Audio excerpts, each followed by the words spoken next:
What's up, everybody? Welcome to the lab. I'm your host, Joshua Diaz. This is our first ever audio. No, I'm just kidding.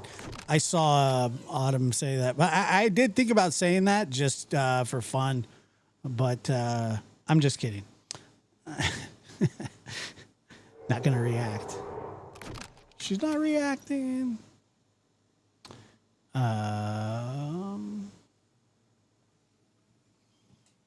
Anyway. Yeah. What's happening? All right. Good to see you guys. Great to be here. It's a tipster, not a ransom.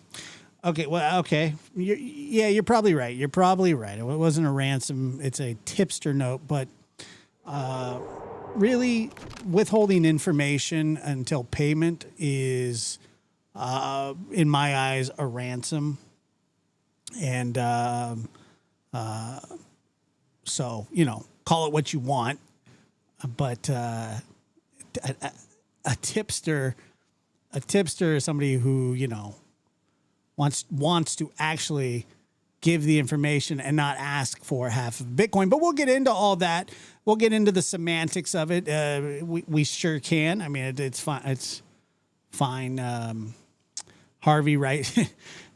It's a hard. Rusty McShackleford has this long-standing thing where he thinks that Harvey, and this isn't me, this is Rusty McShackleford. I'll give you his address if you need it, wherever you want to send the legal paperwork to. But he has this, long-standing theory that Harvey writes these notes to himself. Now, I don't know if that's true, but it is a funny thought. So, what's up, Linda? Good to see you. Let me say hi to everybody. It's a ransom on the info. It's just to me. Like I said, to me, it's semantics. But there are, and I believe there's two new ransom tips or whatever. I don't know what they are. They're bullshit is what they are. And it really does. It's very bothersome because this isn't somebody that wants to do the right thing. This is not somebody who wants this to end out of the goodness of their heart. This is somebody who wants half a Bitcoin, which is around, I'd say $34,000. It's the same thing as the reward. Now, the reward's actually 1.2 million. What he wants, or what this person wants, is more Bitcoin, and this is somebody who keeps over and over and over contacting TMZ. Now, why? I don't know. Probably because they're trying to extort the family. Sort of a la Joran van der Sloot. If you remember him, he did the same kind of thing. But it could be Rusty also McShackleford who's writing these notes. Just kidding. I don't know that. Why 1.2? Well, I believe the families put up 1 million. The FBI 100,000, and who else? I can't even remember. I think the other 100,000 came from somewhere else, but I can't remember, to be honest with you. I wish I could. I don't. Savannah's the million. Oh, 100K by a donor. Thank you, Kelly K. Appreciate that as well for that information. Yes, and Natalie Holloway in my area. She lived in your area. Wow. Okay. I'd love to be privy to the conversation with the FBI and Harvey. Now, there's also reporting that the FBI believes that the first ransom note was real. Now, what source there is for that, we'll dig into that. And I'm just not really that sure. But there is some I guess you could say developments, but it's like the more things change, the more they stay the same. We'll get into that, all of that later. And but yeah, a lot of people don't believe that they are real. But let me go ahead and Mary, thank you so much for gifting 5 lab. I almost said lab after dark memberships. 5 lab memberships. It's very kind of you. Now we have, let's see, the Rainbow Zen.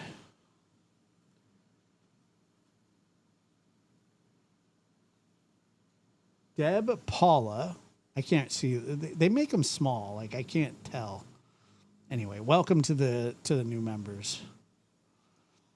Half a Bitcoin is 1,000,002 in Mexican pesos. I don't know if that's true or not, but it wouldn't surprise me. So what did the note say? Well, look, we'll get there. I mean, I don't know.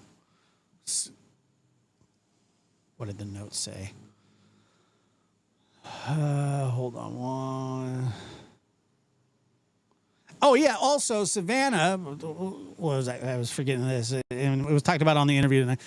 Savannah Guthrie back to work. Now she's going to get some criticism from people for going back to work. Do I think that it's warranted? I don't.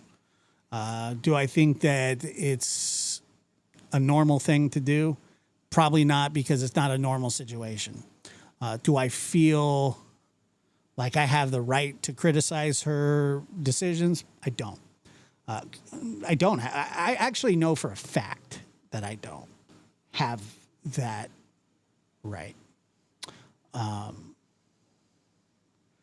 And it's, you know, I just don't know what she's supposed to do. I have no idea. I don't know the right answer. I don't know the wrong answer. I have no idea. All I know is that I would hate to be in that position to have to make that sort of decision. But, you know, unfortunately, the old saying goes, life goes on. And it does. It absolutely does. Not the same way. Not in the same manner. But things don't stop. Life doesn't stop. Yours does temporarily. But at some point, most people that are dealing with a missing child situation or a missing person situation that hasn't resolved, most of the time have no choice but to reintegrate into the world. And it's rough. And I cannot imagine somebody who, look, I can tell you unequivocally, if something like this had happened to me, where I was in the shoes of Miss Nancy and my children were, lost and had no answers, I would want them to continue on their journey in life the best way that they could. I would not want them, even though I'm sure that they would, I would not want them to give up on their lives just for me. I just wouldn't. I mean, I don't know. I mean, I just, there is nothing in me that would say that I would want my family to just shut it down forever until I was found, or figured out what. It's just not something that I would want. Now, you see, give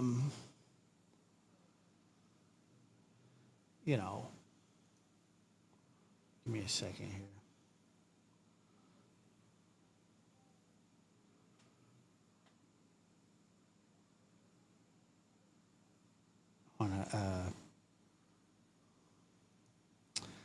Baby Cats now says she's supposed to be physically searching for her mother. Okay. Well, where does she start? Baby Cats now. I've had this conversation with people. Where does she start? I don't know. I don't know the answer. I'm asking you because I don't know exactly what she's supposed to do. Now, somebody suggested that her son fly a jet over the desert searching for her mother. I mean, I don't know about that. That seems crazy to me. But why are we, because he was like a jet fighter. I don't know if they said jet specifically. I can't remember exactly what they said. It was flying a private aircraft, which I don't know. And which to me is just nonsense. But I just don't know. Like, where do you start looking?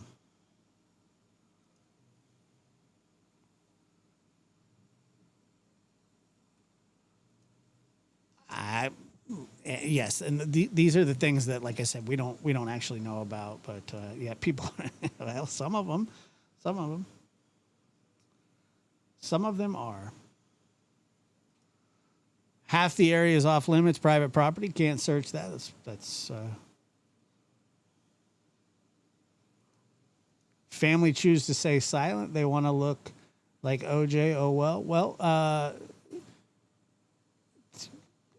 I don't know if OJ stayed silent. I don't really see the parallel there. I see that what you're trying to do, but I don't see the parallel. It's just that one does not favor the other. Personally, I mean, OJ's blood was at the scene. They knew that very early. OJ left town, and blah blah blah blah blah blah blah. Yeah, I agree. OJ was. Hold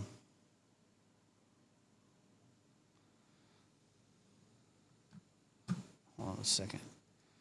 Did Chris say that tonight? I don't know. I didn't. I only saw a little bit of it. OJ wrote a book. Yeah, it was called "If I Did It." He wasn't silent. I don't think he was silent. That wasn't something that OJ was good at anyway. Unfortunately, you have to incorporate some sort of normalcy in your own life so you don't become physically ill. Grief has a way of making you physically sick, and that adds more to the stress. What's up, Samantha? How are you? Once again, the problem is that we all have opinions of how things are supposed to be handled. And once again, I was reading this. I was reading a book. I can't remember. It was like a man's purpose or person's purpose or something. I don't remember the name of it. It was pretty good. But there was a quote in it that has always stuck with me. When I say always, it's for like 2 weeks. But I think about this because it makes a lot of sense. And the saying is, abnormal reactions to abnormal situations are normal, meaning people don't do normal things when abnormal situations present themselves. Now, I think that some of that is true, but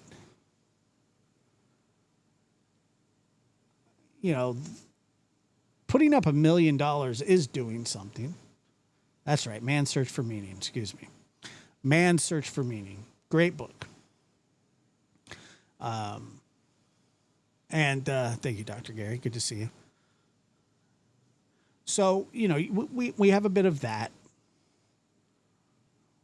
No, not A Purpose-Driven Life. I've never read that book, actually.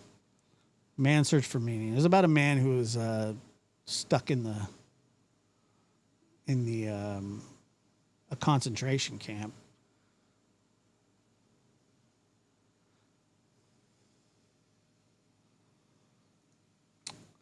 Chris was quite considerate towards the family, which I agree. Couldn't imagine going through this if it was a family member of mine. Heartbreak. I'm with you on that.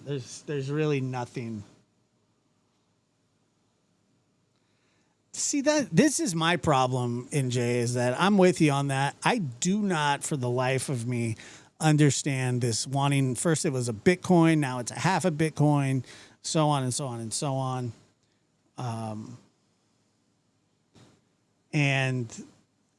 But the reward is 1.2 million. And then they have that, what is that? That queen for a day law.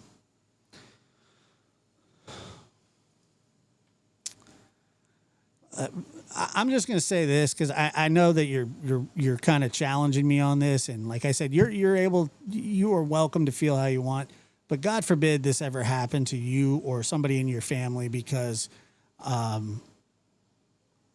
would feel terrible that you were out in the desert digging holes, looking aimlessly for something that you have no idea where to even start looking for. I swear you're criticizing for nothing. Trust me, it's not a good look. It's not the right way to be. Trust me. It's not that simple. Okay? I'm being as nice about it as I can. Where are you going to look? Where? Tell me. If you think you know where they should start looking, maybe you should do it. I don't know where you would start. It's a weird thing. It's a weird thing.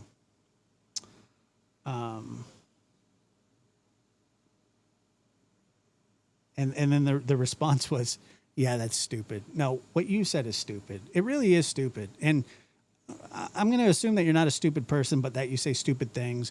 And then you argue in a stupid way because you just don't know what you're talking about. And don't block them or anything like. Just let them be. They're allowed to feel that way. It's ridiculous. It really is. It's a very weird stance to take. Rusty McShackleford has a hot take here. Says giving a bad name to baby cats, and we'll make that permanent. Make it permanent now. All right, we made it permanent. So let's dive in here a little bit, and then we'll discuss on the other side. Nanos isn't in charge of the investigation, remember? Professional training manuals, courses, text, papers. Can you tell us a little more about what that means? Wow, we're going to go back to news here on Earth. More than 2 months ago, after her mother's disappearance, Savannah Guthrie made her return to NBC's The Today Show. Guthrie remained professional throughout the broadcast, and she got emotional when she stepped onto the plaza where cheering fans were waiting. Her return seemed to trigger 2 more ransom notes to TMZ, the first claiming they knew where Nancy's body was. We got another letter today from this person, an email saying, I know where her body is and who the kidnapper is. Give me half a. Now, I got to tell you that this, first of all, I don't believe this person. Now, for some reason, Harvey and his, I don't know who that guy is. Does anybody know who that guy is? I have no idea. I know that he's like an executive at the company, but for some reason, Harvey thinks that there's some validity to this. I have no idea why. But I feel that whoever is doing this with this, give me a full Bitcoin, give me a half a Bitcoin, give me whatever, is extremely cruel. And then you have this numbnut right here on the side saying, well, maybe they should just give it to him because if he doesn't know anything, you're only out $30,000. Bitcoin, and I'll tell you, and this person has been really persistent, knowing that if it's a scam, it's a federal crime. It's a federal crime anyway.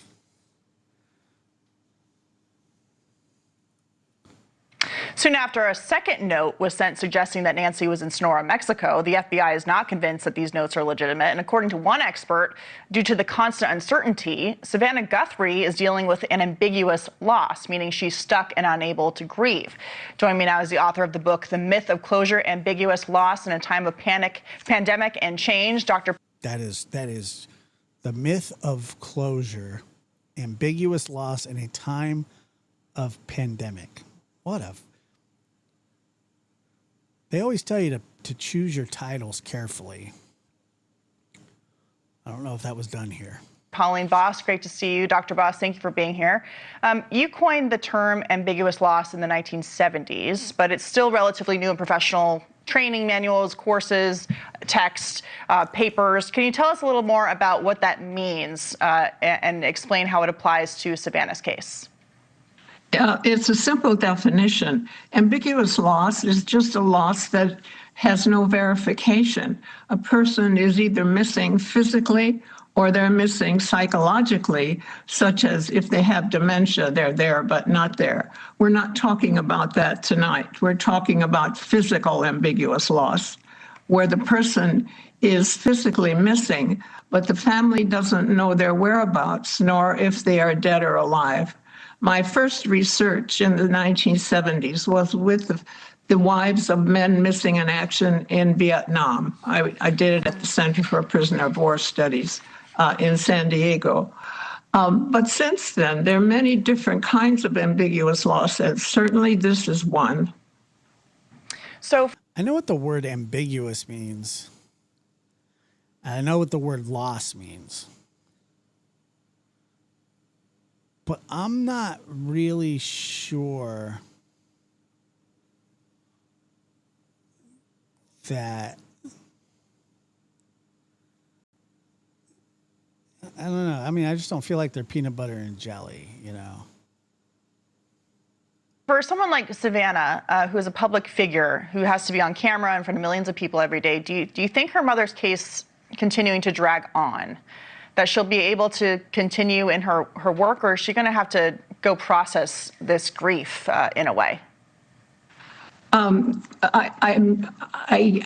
a therapist, I cannot talk about this case because I have not worked on it, but I'll talk in general, okay? Perfect. Sounds exactly like Dr. Gary. That is that the grief with ambiguous loss will not be resolved unless there is DNA evidence or a body is found or the person comes back home. So people who are suffering with an ambiguous loss have only one choice, and that is to learn how to live with it. And many of them do an extraordinary job. I know what it means. I'm just saying that it's like With that, I already see signs of that where we see people come back to work. What needs to be done, however, is that society needs to not focus on the tears. That's just normal. sort of like what is it? How do I not know how to pronounce that word? Ambiguity. And we need to make ourselves more resilient to being near people who are sad at times, because there is so much loss going on, and ever since the pandemic, even more. Yeah. What kind of advice, before we go, would you give someone who's maybe a friend of someone who has this kind of loss and doesn't really know how to handle it, real quickly? They need to move to both and thinking. She's probably alive and maybe not. She may come back and maybe not. And that's as close to the truth as you can get with ambiguous loss. And we all need to know that. The worst thing you can do is tell someone like that, don't you know they're dead because it's been a long time. That's cruel. Don't It's do also that. maybe not true, right? I mean, they don't know It's that. maybe not true. Right. And you don't bring up the word closure either. And the last book I wrote was The Myth of Closure for that very reason. Okay. Well, we will continue to pursue the truth and want to get Nancy home. So thank you, Dr. Pauline Boss, for your expertise and insight tonight. Very helpful. Thank you. I've never seen that lady before. But I did like her segment. And I agree with her on the, but that's the issue that you're dealing with here. Let me move this.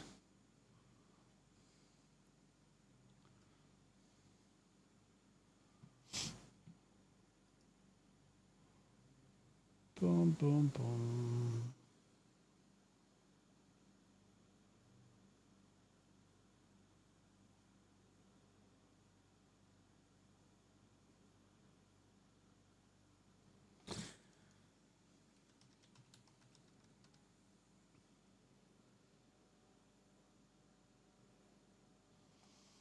All right, so let's.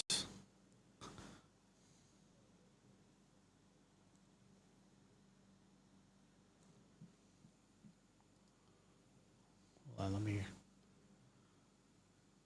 see what I'm looking.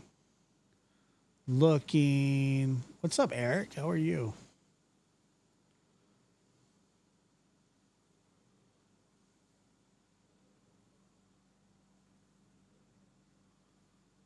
I lost I lost the comment that I was looking for.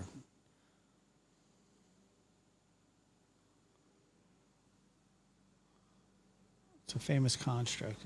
Okay. Oh, here it is.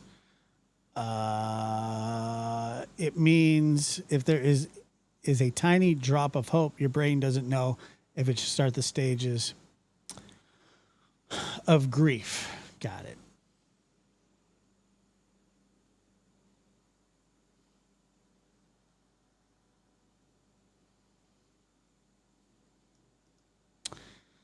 Can we flesh out why we think Annie has said nada?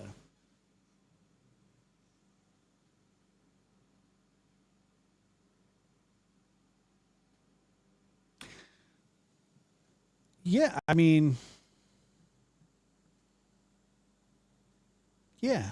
I mean, I kind of think personally, and if I were her, I probably would, but it's like, you're damned if you do, damned if you don't. That's what I think.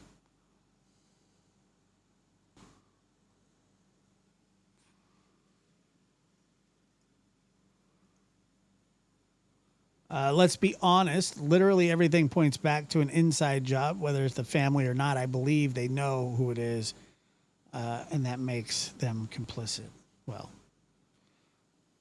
I don't know. I don't know if that's true or not, but I understand your thinking. Please click to subscribe. I really appreciate all of your support of my channel.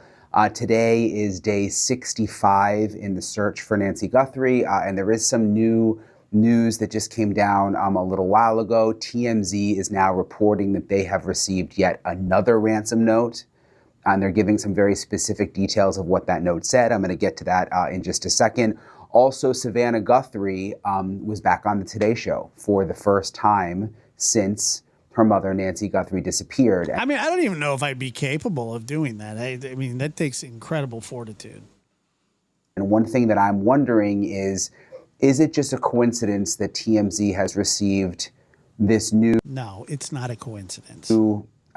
Alleged ransom note on the same day that Savannah Guthrie went back to work? Look, I don't know if this ransom note is real. I think most of the ransom notes have been fake. I think that TMZ has overblown a lot of these notes. And I'm going to get to exactly what it says in a second. But I have wondered if when Savannah Guthrie went back to work, would that spark new interest in the case? Would that spark whoever did this to somehow do something differently or react differently? So it's something that's kind of been in the back of my mind. I was wondering if there was going to be some kind of development today. So anyway, I'll get to the TMZ note in a minute. First, I do want to reference, though, Savannah, going back to the Today Show this morning. She said that she had received many letters, that she had received so much kindness. She said, "Good morning. Welcome to Today on this Monday morning. We are so glad you started your week with us, and it is good to be home." She wore yellow, and she later went outside. You know how they... Guys, remind me to never bring up the word ambiguous ever again. And we'll make that permanent. Make it permanent! Make it permanent now! Today Show anchors do, and was taking pictures with fans outside, and there were all these people who had signs saying, "Welcome back, Savannah." And there was no real direct mention of Nancy Guthrie or of the investigation or anything, but it seemed emotional, obviously, with her first day back after everything that she has been through, and was obviously took an enormous amount of strength, and she has just been really incredible through this entire thing, in my opinion. Okay, back to this TMZ note. So I'm going to read, I took notes of what TMZ is saying happened here with this latest ransom note. They are saying that a person has been incessantly contacting us. They use that word, incessantly. That they received another letter. Does anybody want to explain what incessantly means to me? Saying, "I know where her body is and where the kidnapper is. Give us half a Bitcoin and I will tell you." And again, they were saying this person has been very persistent. This is someone who has contacted them in the past, wanted to make clear they have nothing to do with it, meaning Nancy Guthrie's disappearance, that they've been out of the country, but that they know who the kidnapper is and where the body is. And Harvey... I need you to incessantly explain to me what incessant means. Harvey Levin at TMZ says that they forwarded the letter to the FBI. He said, "My spidey senses say there is something about this guy." So it doesn't seem like he's totally discounting. I was being facetious. Do you want me to explain what facetious means to you? I facetiously asked for your definition or explanation or what the word incessantly means. In the letter, at one point, said time, Harvey Levin said at one point the same person who emailed before said time was of the essence, then later said time was no longer of the essence, which it seems like is making Harvey Levin think that this is legit because the person may have sent the first note when they knew that Nancy... I'm going to just say this, and if I get in trouble for it, fine. Harvey Levin's an idiot. I really, truly, I think he's like a smart, business guy, but... he's the kind of guy that would think that he could go and be like a surgeon, and instead of removing a toe, he'd end up removing a leg when all he needed to do was to remove a toe. Guthrie was alive, and then perhaps sent the second note when they knew that Nancy Guthrie was no longer alive. Now, I don't know what to make of these TMZ notes. I've been skeptical. I mean, are they just looking for attention? They make a good headline for TMZ every time they report on one of these. But again, I think the timing is interesting that this is coming on the same day that Savannah Guthrie is back at the Today Show. And I think it's interesting that Harvey... By the way, didn't Harvey say that he wasn't going to talk about these anymore? I'm pretty positive he said that. Levin is saying that his spidey senses say there is something about this guy. I also think you have to remember that Savannah Guthrie said when she did her Today Show interview that she believed that 2 of the ransom notes were perhaps legit, which actually surprised me. That was probably the most surprising part of the interview for me, because I did not think that she was going to say that. I just assumed that they realized that none of them were legit, but she said she believes the 2 are legit. I'm pretty positive. And now we have this new note reportedly coming from TMZ on the same day that Savannah Guthrie is back to work. I am joined now by Joe Jackalone, a retired NYPD sergeant. He's... All right, let's just get this out of the way. Are those glasses purple or are they blue? I say purple. What say you? moving on. I've been involved in a ton of criminal investigations and cold cases over the years. Joe, thank you so much for joining me. Really, really appreciate it, sir. Thanks for having me on, Brian. The frames, not the frames. I first want to ask you about this new development within the last couple of hours. TMZ reports that they've received another ransom note. I've always been a little skeptical of the ransom notes, especially from TMZ. Like, are they just trying to get headlines? But I was just reading through what they said. Harvey Levin said, my spidey senses say there is something about this guy. He's written them before. He's been very persistent. He doesn't claim to be the kidnapper, but says he knows who that person is and where the body is. I mean, what do you make of it? Well, listen, law enforcement's going to have to try to track down anything they can on this. Like you said, I've took the ransom stuff with a grain of salt from the very beginning because it was unlike anything we've ever seen before in history and textbooks or what have you. So, listen, they have to do this as part of their investigation, but there's always been a couple of investigations, tracks going on here. Your ransom, stranger kidnapping, family members. I mean, all of these things happen just about in every investigation. So, it's just another thing that they'd have to concentrate on and quite frankly, probably waste a lot of time trying to figure out what exactly is happening on that end.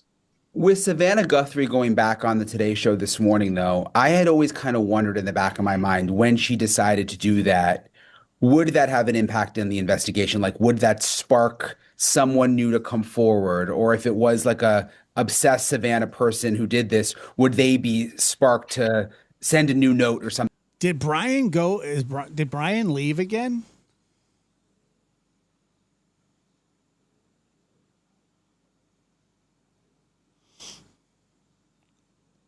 So the timing is kind of interesting that the same morning she goes back to work after more than 2 months, TMZ suddenly gets a note. I mean, what do you think of that?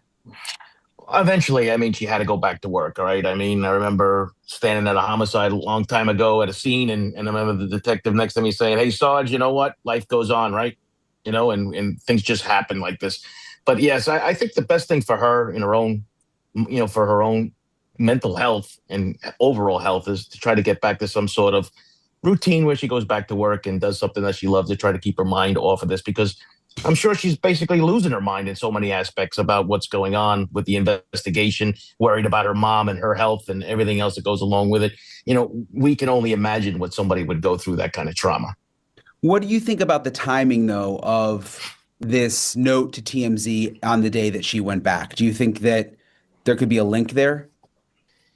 I don't think so, but like everything else, if this is somebody who's just been trying to make, trouble, so to speak, then yes, sure, they would do this, take this opportunity because she's back on the news and everything else that goes along with it. But I don't know. I just hope that they figure out who this person is, and if they have real information. I mean, there's over $1 million in reward for this. So, I mean, come on. You don't seem that, just as the tone of your voice, you don't seem that convinced with these notes.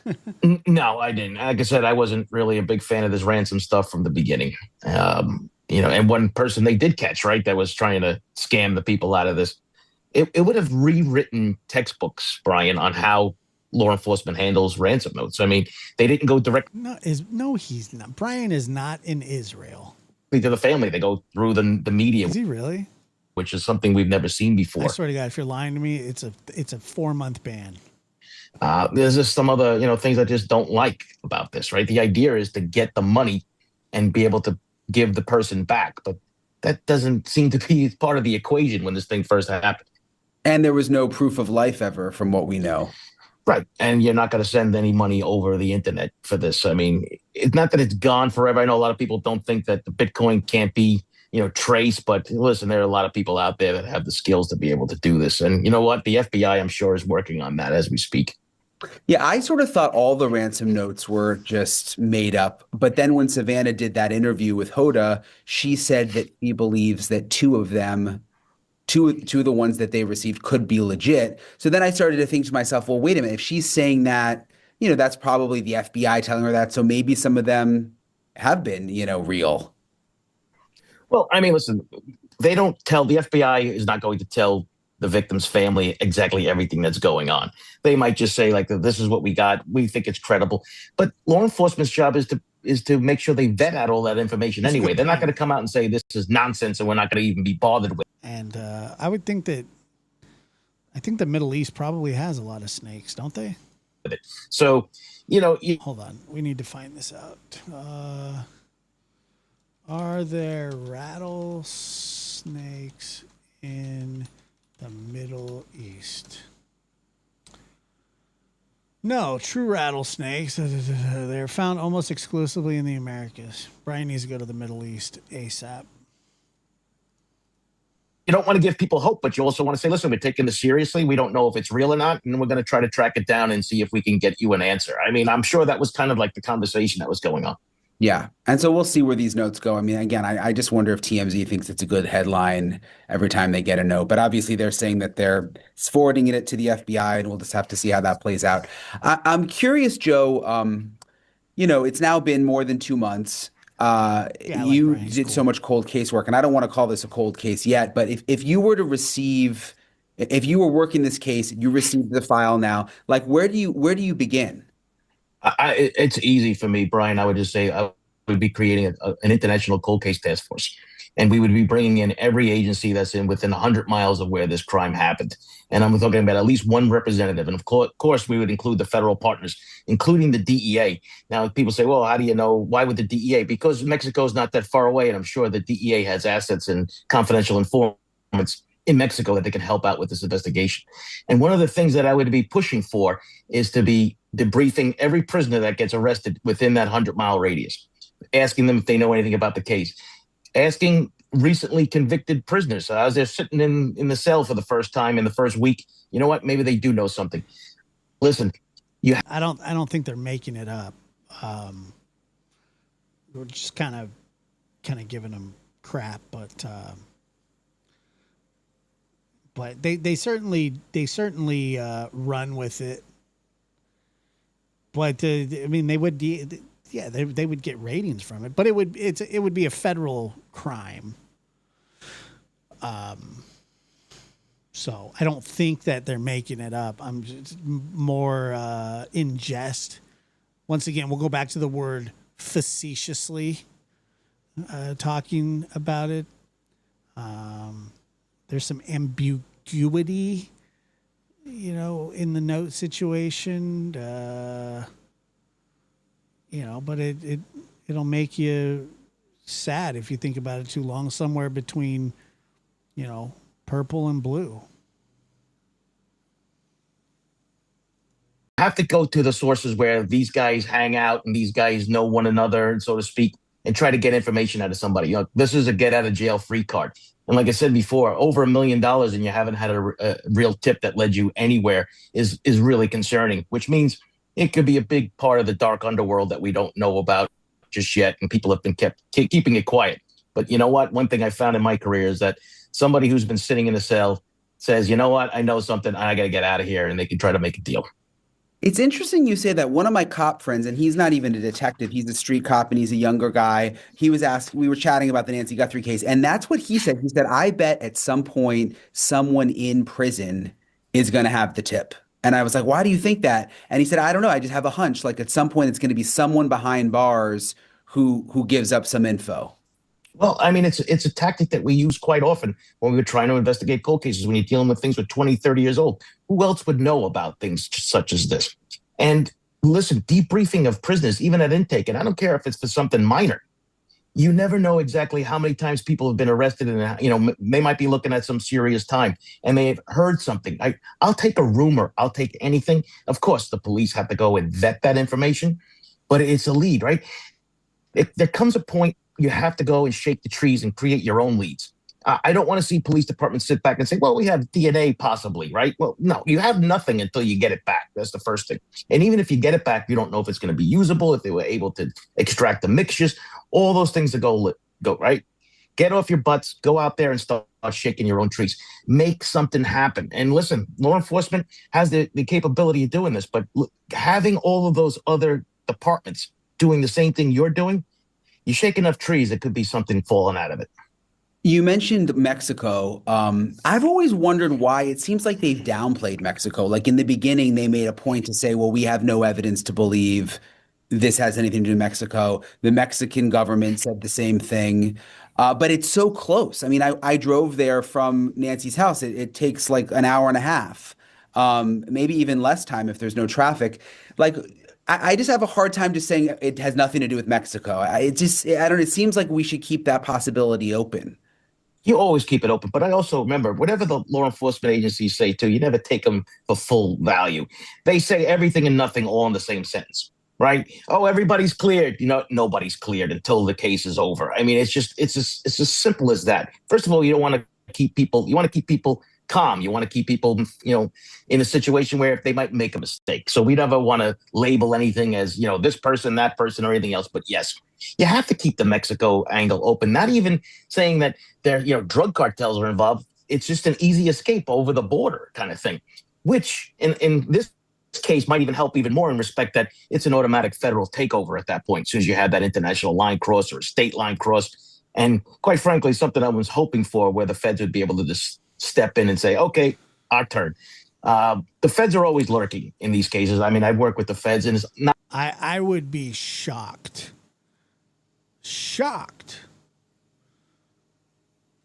if Annie and Tommy, as you call him, would do an interview. By the way, I like this guy. He's good. Not like television where you're always fighting. It's actually really a symbiotic relationship, and I've always had some good relationships Symbiotic. with those guys and girls. But you know what? We hear differently. We don't know for sure what's happened in Pima, but if that's the case, it would be an absolute shame if that occurred. Yeah, so what I heard from sources is initially that there was an issue between the FBI and the local sheriff's office, that the sheriff's office wasn't sharing everything, that the sheriff has this longstanding beef with the FBI, and there were issues in the beginning, but now they have this task force, and apparently it's pretty seamless now. They're getting along. It's less about. I don't think I would do if I were in Annie or Tommaso's shoes, and I don't think that I would say anything. I don't think it would help. Do I want them to talk? Yeah, of course. About the sheriff and more. Do I think they will? No. Do I think they should? No, I don't. Just like the detectives and the FBI agents working together. Would I listen if they did? Yes. And they've sort of straightened all of that out from what I'm hearing.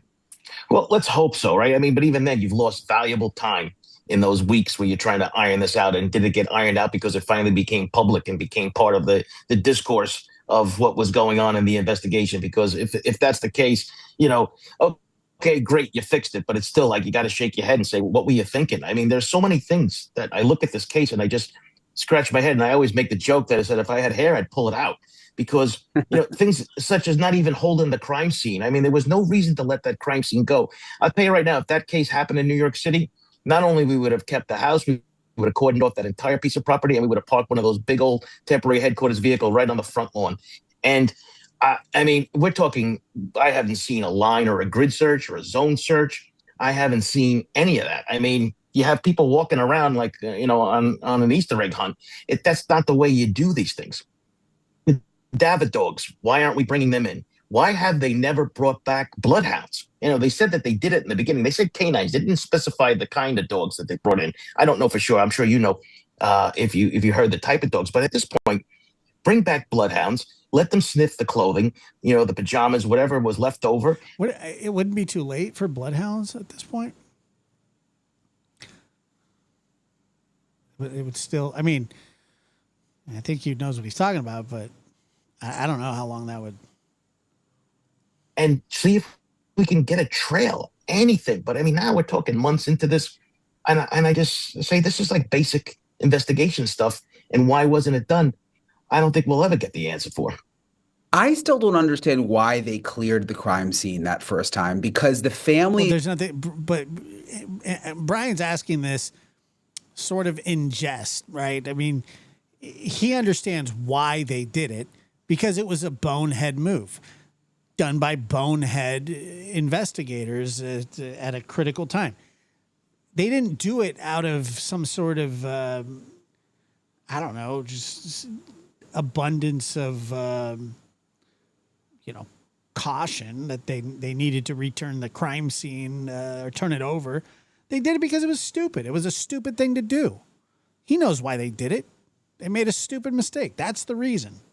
It wasn't itching to get back into the house. I don't know what the urgency was in doing that. There didn't seem to be any pressure from the outside. Like I couldn't figure it out. From all we know, that there was nobody else that even had an expectation of privacy for that house, meaning the only person that had access to the house or the privacy was Nancy herself, which means we wouldn't need, we meaning law enforcement, not me personally, wouldn't need even a search warrant at that point. So, I mean, to say that you would just do this and then leave and then let everybody kind of walk all over the place, it's kind of like, I question that. Say that entire place should have been done. Because remember, we saw the guy come into the, I think it was the septic tank, right? And kind of like poking in a few days. You found the blood, on the doorstep, right? I mean, the gloves. Talk about another nightmare scenario, right? Having 16 pairs of rubber gloves that they were left at the scene by searchers, and then another pair of rubber gloves from 2 miles away. I mean, it's like, what are we doing here, folks? I mean, this is not the stuff that we train. And there are no national standards per se on how to run a crime scene, but there is plenty of literature on this. The National Institute of Justice has guides out on this stuff. There have been plenty of textbooks written on this. So to me, it's unacceptable in 2026.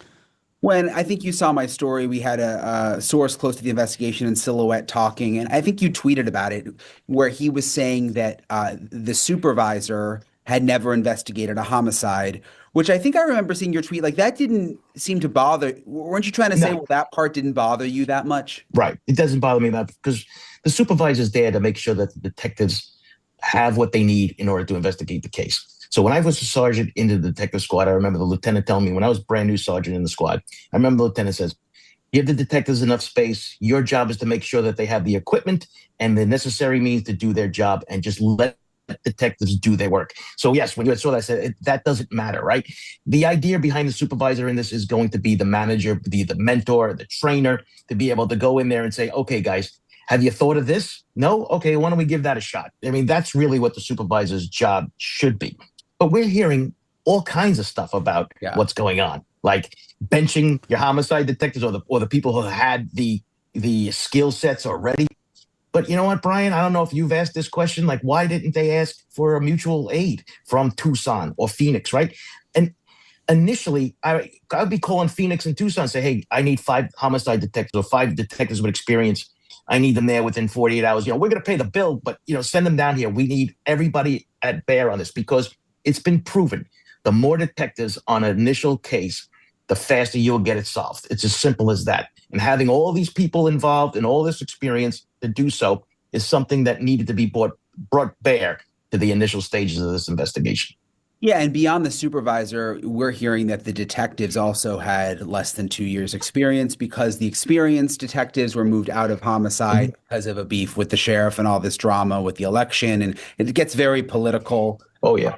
And I realized that, like, pretty much right when I got there and started talking to people, there's just these beefs with the sheriff that have been ongoing for a long time and seem to have bled into this investigation.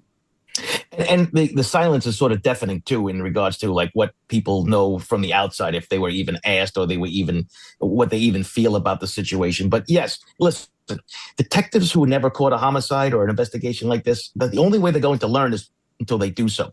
The idea is having that experience to help them move them along, right? Let them do the case. We saw something very similar happen in Moscow, if you remember, right? The detective there, he never really did the homicide, and they made an arrest in that case too.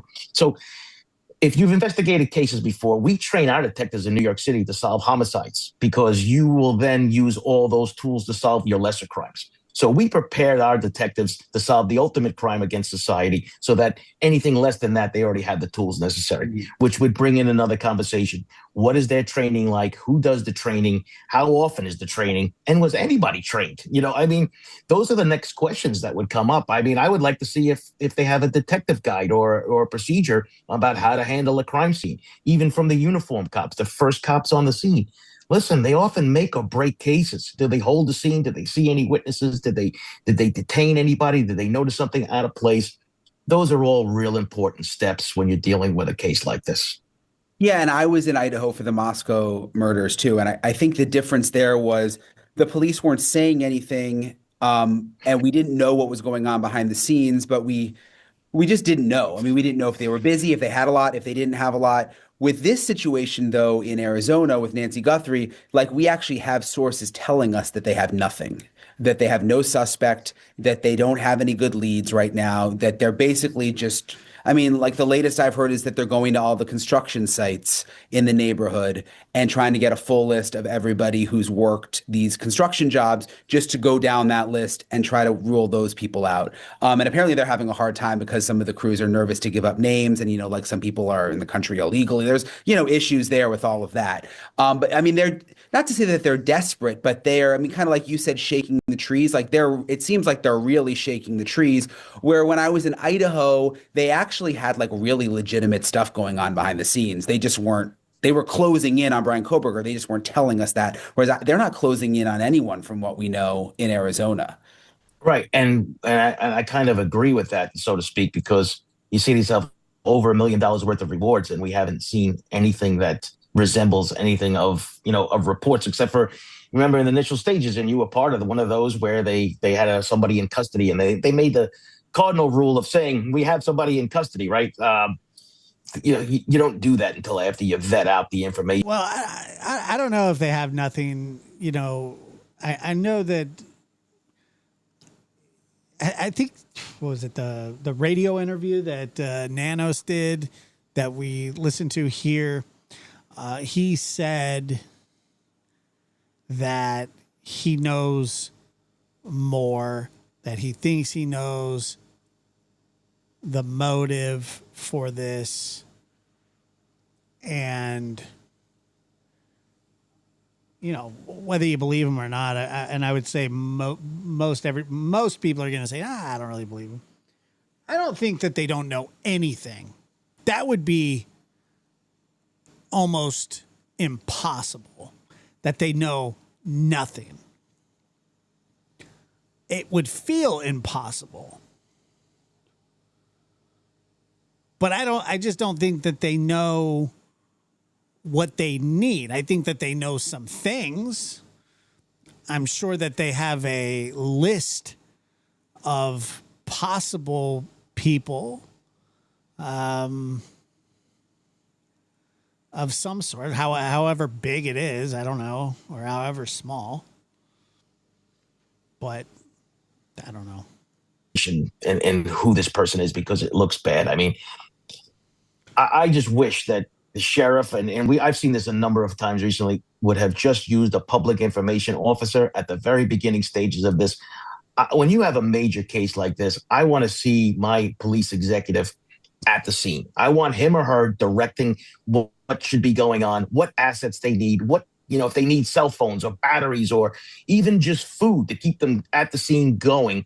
That's what I want my executives to be doing, not sitting in front of the press conference. That's why you have a PIO, because as you know, Brian, these cases are dynamic and they change in the matter of minutes. Yes, a PIO should have been used, but I sort of think the problem with this was that this was Nanos's white Bronco moment. Now, if you know what that is, that's an OJ reference, when whatever. I think that he thought that he was going to kind of grandstand and that this thing was going to be solved and that he was going to get the accolades for it. And the longer that it's gone on, the longer that things aren't getting solved, the more shiznit he's going to tiznake because he grandstanded. I mean, he was giving press conferences. This is my shining moment. And I truly think he thought, not because of anything that he was doing, but I think that he thought that this was going to get solved relatively fast. And it hasn't happened. And it's bit him in the ass. And that's sort of where he's at now. And then he makes these statements, these ambiguous statements about how he's not really in charge of the investigation, that, you know, he oversees the investigation, and blah, blah, blah. So I think that he got out in front of it thinking, this is my, you know, shining moment, and it just hasn't been, and it's kind of going to shit on him, and to the detriment of the Guthrie family, and to the detriment of Nancy herself. And when you the executive say something, everyone expects that to be the truth, even though you're not lying, but you gave out bad information. Who can walk back the executive? There's nobody above you. That's why you have the PIO, and then the next person who's higher than them can step in and say, okay, we know he said this, but that was the initial thing. Now the investigation has shifted. This is what we found. We will keep you posted. And that's it. And instead, it turned into the mess that it has been. That's such a good point. The sheriff could have almost protected himself and his reputation. You use a PIO, and then it's kind of like, oh, we had bad information. It's more on them, versus now you got the top guy. But that's what making that's what the PIO is for. Mistakes, saying things different ways, and then it like it is now. It's like, who can we trust? Right. And now every time he says something, or every time he did something, nobody believes him. And that's part of the problem. But that's why we have PIOs. Listen, this whole incident management system technique has been in place since September 11th, where we have an incident commander and we have different sections. And one of those sections is public information. And that person is generally the public information officer. And I can't remember the case offhand. Well, it was a much smaller department, and it was a major case. And they actually got a PIO from a major city that wasn't too far away. And he stepped in, the sergeant stepped in and controlled the entire narrative, and everything worked out well. We spend the time and effort to train our PIOs to deal with the media, to be able to speak in front of the media and do all those things. As you know, it's not easy. So if we have somebody that's trained, for somebody who, in this case, a police executive who really doesn't have that kind of training, who might think that they have that training, stand up there and say things that end up not being true, I think it turned off a lot of people. And of course, we see now a lot of negative attention directed his way, and unfortunately is rightly so. Well, you brought up Idaho earlier, and they did something like that. They brought in the Idaho State Police public information officer to handle things for them in Moscow, even though it was a city of Moscow. You know, they had someone from the outside come in and just handle all the media requests. And the chief maybe did like 1 or 2 interviews total. I mean, and it was very rare. And he just let that PIO handle everything. And that's the way it should be done, right? So we have the model, we have the training, right? FEMA runs this. We know exactly what we want them to do and say and be able to handle something during a big major case so that we don't run into these kind of problems. But we saw this up in the Brown University incident. We saw this with the shooting at Charlie Kirk. People coming out who shouldn't be saying things in the media, and it just doesn't foretell well about what's exactly the investigation is going to reveal. Plus, you bring in chances for the defense attorney to be able to do things, because remember, the defense attorney, if he's going to say, well, my client wasn't the guy because we're excluding all others. You had all these other people under arrest. What happened to them? Why weren't they the ones? I'm sure, you're just opening yourself up to this kind of stuff. And it's just, you have to prepare from the very minute this case starts that you're going to trial, and you dot your I's and cross your T's. And that's the way it should be handled. I know there's still a lot of holes, but I haven't talked to you about this case yet, so I'm just curious. Do you have a theory? I mean, do you have a working theory based on the information that we do have of what happened here, what the motive might have been? Well, there's a lot of things that a lot of people have speculated on a lot of things. But one thing that I can think of is that I don't believe she was a targeted attack. I think there was going to be a planned burglary, and that this thing went bad. Why do I say it's not a targeted attack? Well, listen, look how they like the guy dealt with the camera, right? I mean, putting flowers on it, whatever. He wasn't really in a big rush. He wasn't really too concerned about this. And I had said from the very beginning that this guy was an amateur. And the reason why I said that is because he did not look prepared. Now, the people throw that back at me and say, well, Joe, he's not an amateur, but we're 2 months into this. Well, listen, these guys make mistakes. It's up to law enforcement to be able to figure out what those mistakes are. I sort of said the same thing. People just lost their shit on me, but since he's saying it, makes sense. Innocuous, yeah, it's true. But, listen, most burglaries happen directly through the front door. So that was his first intention. Does it happen through the back door? Apparently that's where things go. But you have an 84-year-old immobile person who has a heart monitor and all the other things that go along with it. Bad choice if she was a targeted attack, because the likelihood of something going wrong with her is extremely high. And now you're looking at murder charges. So But if it's just a burglary gone wrong, though, why would he have been there previously? Remember, we think he was there January 11th, which would have been 3 weeks before. Would he have been planning it that long? Staking out the joint, right? He's actually doing his homework. He's looking at things. Maybe he's knowing that her routine is like she goes over to her, she leaves every Sunday to go to, wherever. So, it was that day of Sunday. I mean, was it on a weekend where, so was he doing his homework, so to speak? That's just the way I would be looking as the working theory. And I had said before we started, once the ransom notes started kicking in, you have another level of investigation that has to be done there. So you have to be able to pivot. So you have, like I said, 3 investigations happening: ransom, stranger abduction, and, always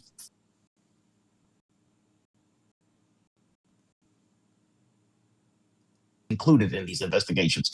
I don't care what anybody says. Most people are victimized by someone they know, and that's a direction that cases often go through. That doesn't mean it's true, but you as the investigator have to exclude all others. That's the goal. So if I can exclude the family, great, move on to the next one. Let's go through this. But that's why I was, I'm pushing this debriefing of prisoner stuff, because this isn't the first time I don't think this guy would do a burglary or do something like this. Show that photo to your prisoners. Show the video, because he had a little bit of a funky. Dude, how wild. No, Rusty, I don't think that Tiger Woods took Nancy. How wild would it be if this was just like a planned burglary and nothing else? My theory from the beginning, which it obviously has evolved, is that there was maybe a safe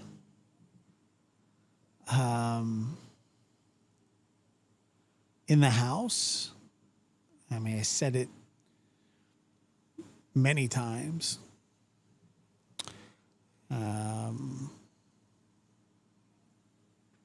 But to be honest with you, I don't know. My eyes itch. I know that. Walk right. He had that knapsack on that pissing me off in a major way. Might have been a little too heavy. Looked like he almost would lose his balance. Maybe somebody identifies the gate, right? I mean, anything. I think it was probably loosely targeted. It was somebody that probably knew about the safe. Maybe somebody who had been in the house. Maybe it was somebody who worked on her house or had been over there before. Something like that. I don't know. I'm not an investigator. I'm a podcaster. You're never going to know until you try. And that's the bottom line here. One of my friends, a retired FBI agent, Maureen O'Connell, who I have on a lot, you mentioned the gate and looked kind of funky. She thinks he was high. She's just convinced that the guy was on drugs. He might be. I mean, listen, you have an elderly person, but probably information out there is who she actually was. So, guys like this who may be using drugs, whatever, think there's drugs in the house, there's cash money, right? Because elderly people tend to have senior citizens. We don't actually know that, Dr. Gary. Tend to have cash in the house, right? So, I mean, it becomes a target-rich. I don't know why people say that. I have no idea why people say that nothing was taken. I don't understand that. Environment, as far as I'm concerned. Listen, I don't have any background on this information. That would just be our working theory. And listen, this happens in every Dude, this guy's face is getting close to matching his shirt. investigation. The detectives get together, you sit there and you talk, all right, what do we think of the scenarios? And then you lay out all the scenarios and then you see what evidence leads you to that. One of the things, maybe you have the answer to this one, Brian, I've been asking all along and no one's ever given me an answer. Was there a router in the house? Did they take the router? So why is that important? Well, if you have friends and family and acquaintances and the pool guy and all the other stuff, they connect to the Wi-Fi. And that Wi-Fi that router becomes a real record. It's just like the more that he talks, the more red that he gets. Of who was there. And even if you don't have access to it, right? You happens to you go somewhere and it says, hey, there's a Wi-Fi here. It connects onto your MAC address or whatever it is on your phone or your watch. And people are going to turn around and say, well, he made her take off the wristwatch, the Apple Watch and the phone. Yes, because the shit and all the other stuff, they connect to the Wi-Fi. Friends and the router. And no one's ever given me an answer. Was there a router in the house? Did they take the router? So why is that important? Well, if you have friends and family and acquaintances and the pool guy and all the other stuff, they connect to the Wi-Fi. And that Wi-Fi that router becomes a real record of who was there. And even if you no reports that I've heard of. I mean, unless you've heard stuff that I haven't. In all honesty, I mean, I've heard people speculate that. I've heard, but no, I have not heard that nothing was taken. I don't even know if the sheriff's office has said that. You don't have access to it, right? You happens to you go somewhere and it says, hey, there's a Wi-Fi here. It connects onto your MAC address or whatever it is on your phone or your watch. And people are going to turn around and say, well, he made her take off the wristwatch, the Apple Watch and the phone. Yes, because the word is out there that these things can be easily traced and trackable. So bad guys know to get rid of these things now. It's unfortunate, but it's just a sign of the times. You think we'll get a resolution soon? No. If you would ask me this question in the first week or two, I would say yes, because I was really hopeful when I saw the FBI coming in here and doing this, because it is it's not a mini department. People think like this is like some mom and pop sheriff's department. They have like 500 deputies in this department. How would they know that nothing was stolen from the house if it wasn't there when they went in? What if a lamp was missing? What if I don't know? What if she had a bunch of gold bars under her bed that nobody knew about?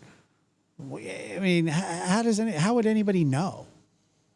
And as far as the 18,000 agencies goes, it's huge, because most departments have fewer than 20 sworn cops. So this is a big department, but the FBI brings so many assets to bear. And, quite frankly, I wouldn't have mind seeing even the Secret Service. Daughter's not going to know every single little thing that's like in the house, is she? She keep track of every knickknack coming in because of their cell phone data and technology and all the other things. Like I said, the DEA, because of the drug connections that they have in Mexico. So I would, look to further my federal partners in this thing and just throw it out there and say, maybe somebody didn't think of it. I don't know. I mean, and I'm not saying I have the answers to everything and I'm the greatest and all that other stuff. I'm just saying this is what I would be. This is how my brain thinks. Even 14 years into retirement, when I first started this, I said I'd be doing this, this, and this as of right this second. Yeah, and you make a good point. People do think it's like some small little country department. There's 400 deputies. Yeah, a couple hundred. Yeah, yeah. It's not a small department. Tucson isn't like some small place, It's but what if like she had some cash hidden that maybe somebody knew about, or maybe somebody who was like a maintenance worker in her house or something that saw something, her hide something somewhere, or some, I mean, you're talking about, maybe jewelry and stuff like that, maybe. But other than that, I mean, nobody would know for sure.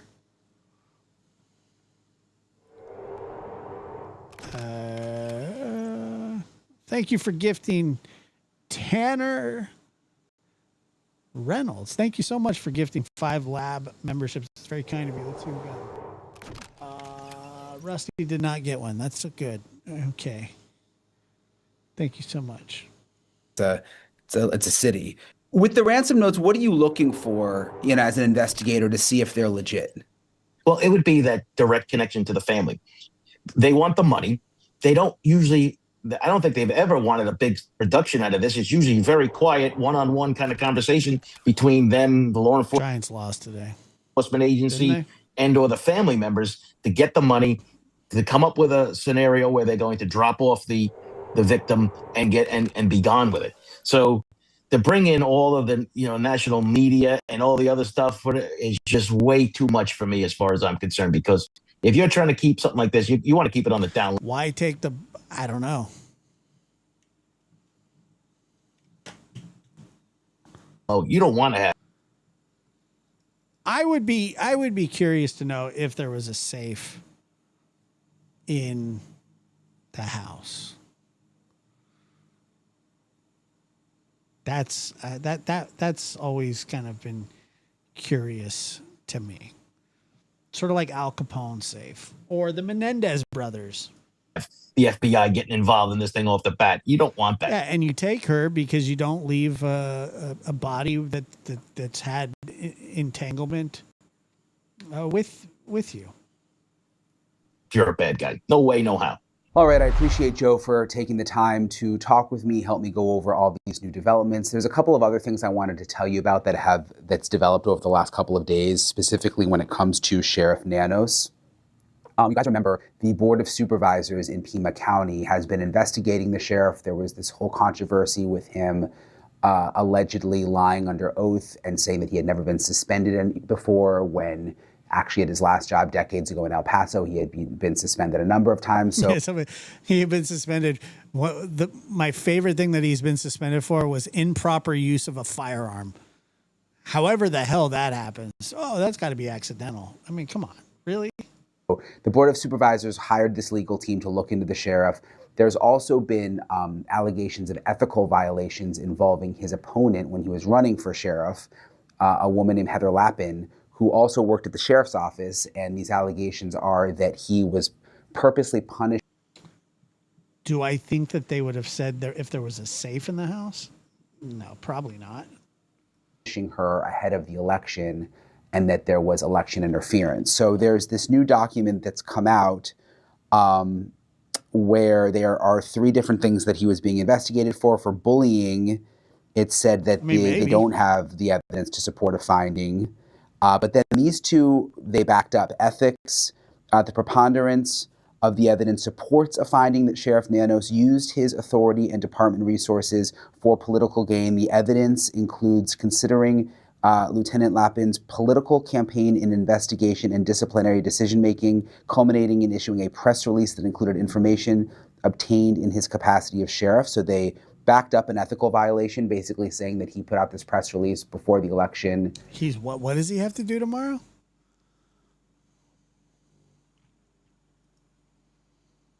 What's he doing? He has an accountability meeting? When did he try and get on an airplane with a loaded gun? Yeah, Joe, he's got to go to the gym. When did he do that? He tried to what? I heard something about that, but I didn't look into it at all. That's unbelievable. That's unbelievable. It's a woman who he was running against. What a moron. What a... That's the craziest shit ever. Why would he think that he could do that? I mean, he never heard of 9/11? You're going to have the haters, right? Against, who was also under him at the sheriff's office, and then also code of conduct, the preponderance of the evidence. I'm not even kidding. I'm thinking about getting a sports ticker for the bottom of the show, like just to scroll it across the bottom. It's a finding that Sheriff Nanos violated applicable code of conduct rules by including confidential information in a press release about the reasons he placed Lieutenant Lappin on paid administrative leave for political gain. He did not maintain rules about courtesy and civility. So they upheld that one, and it says the sheriff's actions were found to be inconsistent with the listed policies. However, the sheriff is not subject to these policies as an elected official. So again, it just goes back to the fact that because he is an elected sheriff, they can issue these rulings, but there's really not much they can do in terms of getting him out of office because he is elected by the people. There, of course, is the recall going on behind the scenes, which I've told you guys about, where they're trying to collect. Matter of fact, I'll purposely leave the Dodgers scores off the table. Enough signatures to try to have another election to get him out. So he's obviously been under fire from all different sides. Oh, he had the gun in his luggage. I thought he had it on his hip. Don't you have to declare that you have a gun? And it has to be like taken apart and then put in a different part of the plane or something. Yeah, of course they did. There's also this new report that came out from Fox Digital over the weekend that he tried to bring a loaded gun on a plane and was going. Oh, the moron. Look at that photo. Dude, I need that photo. That photo is fire.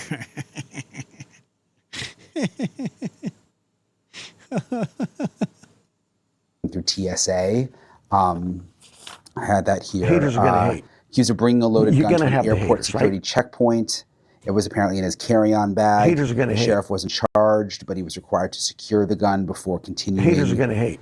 His travel. Just makes you wonder if you're going to have the anybody else haters, could right? have been charged or fined or something like that, but because he was the sheriff. I always have a problem with people that, like, when they have hair that it's not really long and it's all the same length, like when people put their hair back in like a ponytail, but they use it as like an actual hairdo and it's the same length around the entire head.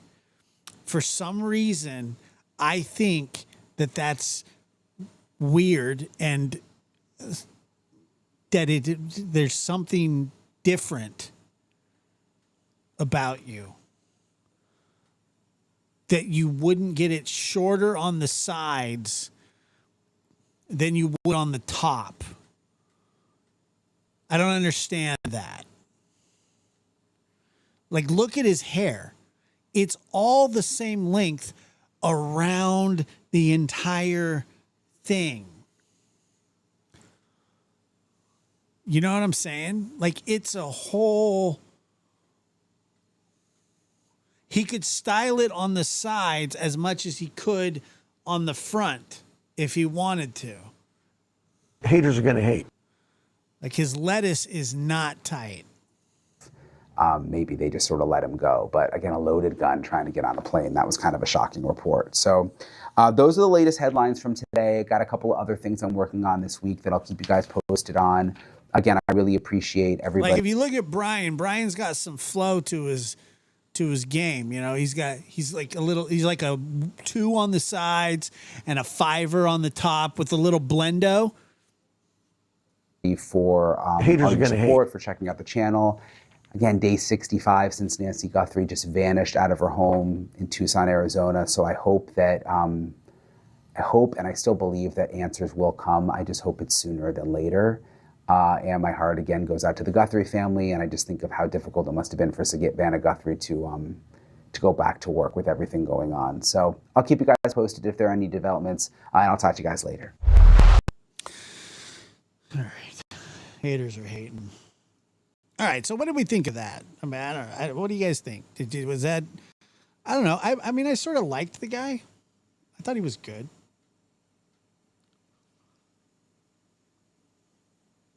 I'm sure Brian pays more than $7 to get his haircut. I know I do. Why isn't my shiz reading out loud? This is pissing me off.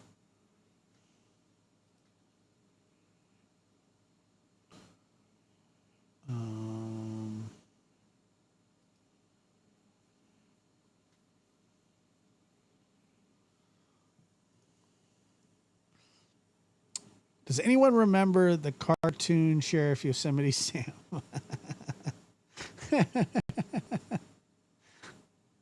Yeah, I remember. Yosemite Sam was always discharging firearms. Yeah, I thought he was good. I liked him. Now, he thinks that it's a target. He thinks that it's a non-targeted burglary.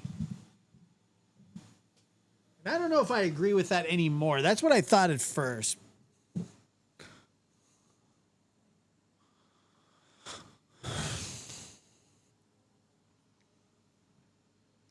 That's what I thought at first. But I don't think that's so much anymore. And, you know, Dr. Gary, I don't know. You know, I've heard many conflicting reports about the robbery situation. And anything that comes from the sheriff's office, or specifically the sheriff, yeah, kind of. I mean, that's sort of what I thought. But once again, I don't know.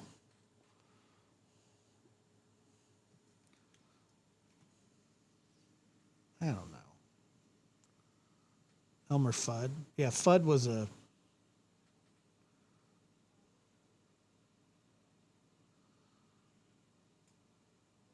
You know that we're going to turn it up, though, because we got... let's see. Let's see what all... Did Nance have a show? I wonder what Nance had to say today. Was she pissed? Was she in a pissy mood? Was Dave Mack on her show? If Dave Mack's on her show, I'll listen, but... And it's only nice. It's only a 30-minute show. Let's see. Is the Mac Attack on there? I'm not seeing. Oh, McDonough's on there. Nice. Mac's on there. But he's only on there for... Dude, they got a friggin' lineup on here. Dude, they got McDonough, Joe Scott Moe. They got... Dave Mack. Who else? Dude, that's the three-headed monster right there.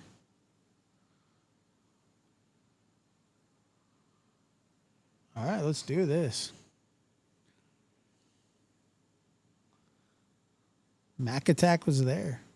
And let me see. Donna. Thank you so much. I appreciate that.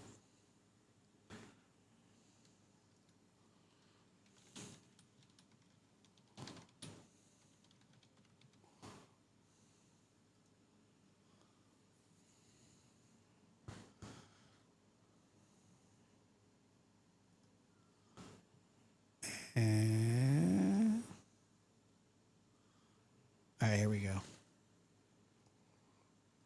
Savannah Guthrie's mother, Nancy Guthrie, missing day 65. This, as we learn, special emphasis is now being placed on Mrs. Guthrie's bedroom and her garage.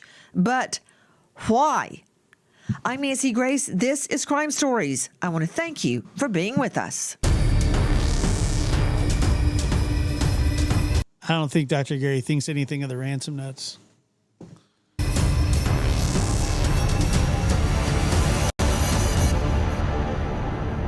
Starlink hit 540 today. What does that mean? I don't know. I'm curious. What does that mean? Starlink. Straight out to Crime Stories investigative reporter Dave Mack. Dave, what's the... Mac Attack. Whoop, whoop. Sorry. We're straight on Mac. Hey Nancy, we're out here in space. We're at the launch. This is the furthest that anybody's ever been away from the universe of the world, Nancy, and we're out here friggin' flying like mofos. We can see Orion's belt. We can see John's belt. And I can see my shoes, Nancy. They're floating right in front of my friggin' face. latest? Nancy, one of the things that we've been wanting was Savannah Guthrie back on the Today Show. I say we wanting. The American people want to see some normalcy because, bless her heart, after 2 months, it's been a long, long time coming.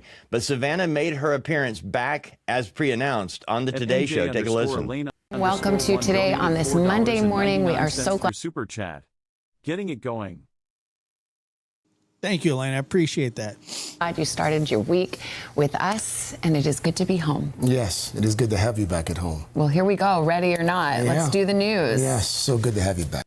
Savannah also did another announcement. This one was for her church website. And in this video is very, very personal, very personal at times, talking about her faith and about the Easter season and what it means to her and how it applies to what her family has been going through since the disappearance of her mother. It is a very touching video. I have long believed that we miss out on fully celebrating resurrection if we do not acknowledge the feelings of loss, pain, and yes, death. It is the darkness that makes this morning's light so magnificent, so blindingly beautiful. It is all the brighter because it is so desperately needed. So I close my eyes this morning and I feel the sunshine. I see a bright vision of the day when heaven and earth pass away because they are one on earth as it is in heaven. When we celebrate today, this is what we celebrate. And I celebrate too. I still believe. And so I say with conviction, Happy Easter. That's Savannah Guthrie in a video posted for Easter Sunday through her church website. Dave Mack, renewed interest in Mrs. Guthrie's bedroom and garage. Why? We figured out that Nancy Guthrie regularly went through her garage getting into her house. But only thing that's been taken out to be examined has been her vehicle, which investigators had for a couple of weeks. But there were 6 days, Nancy, from the time she went missing until the time investigators even took her car out of the garage. So there's plenty of opportunities to find something in there. Was that a staging area by the potential kidnappers? We also have the bedroom. You've mentioned before it. She is very good at what she does. I mean, she's a great anchor. The home was in immaculate condition, yet there were certain things that were showing law enforcement that something bad had taken place. So now they're back trying to figure out the exact layout of that bedroom. Where were things placed and what could possibly be anything? So were any objects placed in a different location than they normally would have been? Yes, you know, it is. to Chris McDonough joining us tonight, director at the Cold Case Foundation, former homicide detective. He had extensive experience in searching for suspects in Mexico, over 300 homicides under his belt. And he is the star of The Interview Room on YouTube. Chris McDonough. Hey, I've been on that show before. You have a special interest in Miss Guthrie's bedroom. Explain. So, Nancy, if we look at the bedroom where she's, making the bed, for an example, what I think the public is looking at is her making the bed. What I'm looking at is the control, what we would call a control zone between the bed and the wall. Because if the suspect comes in there, and this is her pattern of life to sleep on the left side of that bed, notice there's an alarm clock there. Notice her books are there. Notice her chair is there. All these items tell us that that's the side that she would be. So now picture this suspect on the left side of that bed. That also gives us an indication of potentially a point of entry. Into the house. I would have never thought of that. House. Now, and that goes into this idea of the tarps. Where did this tarp idea come from? And how is the suspect going to control her and, quote, put her in a tarp? I think that's out of play here. And it goes back to the blood evidence on the front porch where he's taken her through the front door. That's video of the inside of Mrs. Guthrie's home from our friends at Today on YouTube on one of Savannah's visits. Why do you think the theory about a tarp, and I agree with you for other reasons, by the way, why do you think that's misplaced? Well, everybody has said, it looks like a tarp in his backpack, okay? Well, if you're going to control her in that house, the place you're going to do it is in that bedroom. And if you look at we look where she's standing on the side of that bed, showing us how she makes her bedroom, how she makes her bed in the morning. That is a pattern of life. So are the books. She's a big reader. So is the alarm clock. So, the chair being there is critical because that's where she probably sits in the morning, at that age, you want to be moving your legs, you want to be, moving your body and just kind of waking up. And so the elderly need these types of items nearby. What we don't see is the Apple Watch device, the charger device that allegedly disconnects at 2:28 in the morning. Let's take another look at the video of her in the bedroom. I want to take a careful look beside her bed. You're right. That's where she would charge her phone, most likely. I think that they said that it was her bed, that this is her room, and her bed, not her guest bed. I mean, that's just what was said, but I don't know why they would make that up 12 years ago. And her hearing device right by the bed, but it looks like she's got it put away for the cameras. Now, why is her routine so significant to you, Chris McDonough? I'm not disagreeing with you, but I don't understand the probative value of which side of the bed she rolls out on. Well, because the suspect would have to, confront her on this side of the bed.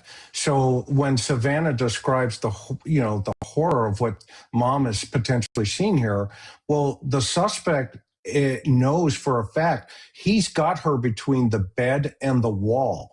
So she's trapped. So if you think about that, horror from an 85-year-old woman looking at this guy dressed up. What's that supposed to mean? I wonder if DoorDash delivers corn dogs this late at night. Do I look like I want a corn dog this late at night? Like this in her bedroom, the first thing she's going to do, or he's going to do, is, push that terror a little bit more. Maybe she turns on the light. That's right there. And all of this is a control mechanism for the suspect. So it puts us in the mind potentially of the perpetrator. From our friends at Today on YouTube on one of Savannah's visits. And to you, Joe Scott Morgan joining us, professor of forensics, Jacksonville State University, and author of Blood Beneath My Feet on Amazon. He is the star of a hit podcast series, Body Bags with Joseph Scott Morgan. Joe Scott, the fact that that was his point of control, to me, is not probative. I can't use it to prove anything, except that's where I would find the DNA or the static prints. Right there. Chris McDonough is right. That's the The hell is that supposed to mean? place to look if Nanos people had thought to do it. Maybe they did, doubtful, but maybe they did. What do you think? That area where she is, and you're right, that can potentially be a point of control because you're going to remove her from that spot. Well, what happens with that? When we go through our daily life, we don't think about where we put our hands. We don't think about where we step. The same thing applies, say, for instance, to a perpetrator at a crime scene. You just go through these motions. You don't think about, well, what happens if I leave something here and the cops find it later? All right, because you're focused on trying to get control over a subject, for instance, in a kidnapping. So, yeah, that whole area in there has potential for contamination. They're not thinking where they're stepping. They're not thinking where they're touching. And it's not just, say, for instance, fingerprints are leaving behind. It can be touch DNA. And touch DNA also, we can have deposition of, say, sloughing skin cells that fall off of the wrist, say the areas that aren't gloved. Maybe they've left a hair behind. Nancy, do you realize that in an area like that, if you don't secure it, you don't treat it like you're going into a surgical suite as a crime scene investigator, that stuff can be lost very, very easily because it's so incredibly fragile. That's what it brings us back to, this point of scene security, being able to freeze things in that moment in time as best we possibly can. So not only can we document it, photograph it, but we can collect it. At this point in time, there's nothing to collect. If you have been leaning on credit cards lately just to cover living basics like groceries, gasoline, utility bills, you're essentially paying a survival tax of 20%. Explaining it, we see bedroom. And now with Chris McDonough and Joe Scott Morgan explaining it, we see why. But renewed interest in her garage. Do you know? Dave Mack looks like a funeral director right now. Know why? The interest is that the investigation had her vehicle for a couple of weeks, but we don't know what they were able to collect inside the garage. That door remained shut. Every time it's been opened where cameras were trained on it, the vehicle was pulled in and the door was shut. So investigators going back into the garage looking for prints and anything else they can possibly find. You know, that raises another question, Joe Scott. Let's take a look as best as we can from the video of her home that shows her garage. We believe there was a clicker that opened the garage. We know that Annie Guthrie's husband brought her home that evening. But very often there is a control panel as well. This video from our friends at 12 News. And those control panels are just about the easiest thing in the world to hack, which leads us to the possibility that the garage was the entry point. Is that where they're headed? We know the back door was propped open, maybe with flower pots. We know the front door was used as the exit for Mrs. Guthrie. But what about the garage door? How do you hack it, and what evidence could be obtained from that garage panel? Is that what they're up to, Joe Scott? Peanut butter and jelly sandwiches are fantastic, although I haven't had one in probably at least a year, maybe more. But I do like them. But I will not eat them. Very well be. And listen, the garage is an interesting spot because if you're trying to, say, sequester yourself from the view of the rest of the world, you know, and I'm thinking here the watchword here is containment. If you're trying to get control over somebody, but yet you're still trying to exit a structure, what a perfect area to do this because you've got cover, right? Now, we don't know about other cameras and other data that might be collected in that area, but it is a perfect area. And if you have somebody that is sophisticated enough, at least when it comes to electronics and this sort of thing, yeah, I suppose that it could have been hacked. Most of the time, those control panels are inside of the house. So how does this work? Is it on Bluetooth, for instance? Because we know that there's a signaling device because all of us that do have garage door openers, that's something, you know, we can just be rolling down the road, right? This is old technology. And you press the button and you're still several feet away, maybe even yards away from your house, and your door begins to lift at that point in time. Is there some way they could have gotten into that? I think that question has to be asked and it has to be answered. Is there any way to trace that and try to understand if anybody could have accessed that area through some type of potential hack? Can garage door openers be hacked? Absolutely. They can be hacked. They use low frequency radio waves. You heard Joe Scott state that very often you have a panel on the inside, but of course you have a panel on the outside that is visible. So you yourself can get in if you don't have your flicker. They're usually on a 300 to 400 MHz range. It communicates between your remote and the motor unit. Now, it's kind of like car radios. It's how they send songs through the air or how spoken word travels as sound. Same thing with garage door radio waves. They carry coded signals and they tell your door to open or close. How easy is it to hack into a garage? You can even do it with a toy. Watch. We are really looking at a way that you could possibly brute force your way into any fixed code garage or gate using a device like the IMMe. It's a toy from Mattel. I don't think they make it anymore.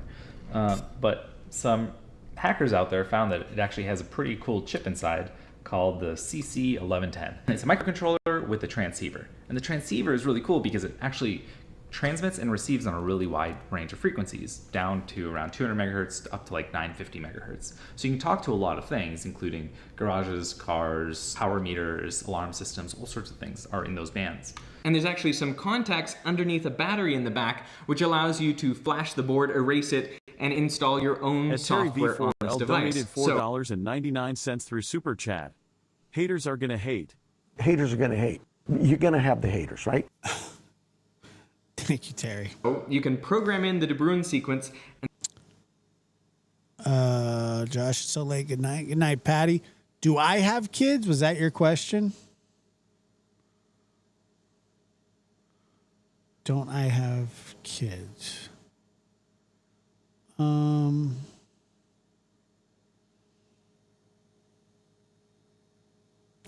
Yes, I do. Then use this device to play those bits at the frequency you want to play and basically open any garage door or gate you like. That from Veritasium. And if I don't, somebody owes me a lot of money. Like a lot. On YouTube. So Joe Scott Morgan, hacking in is really easy.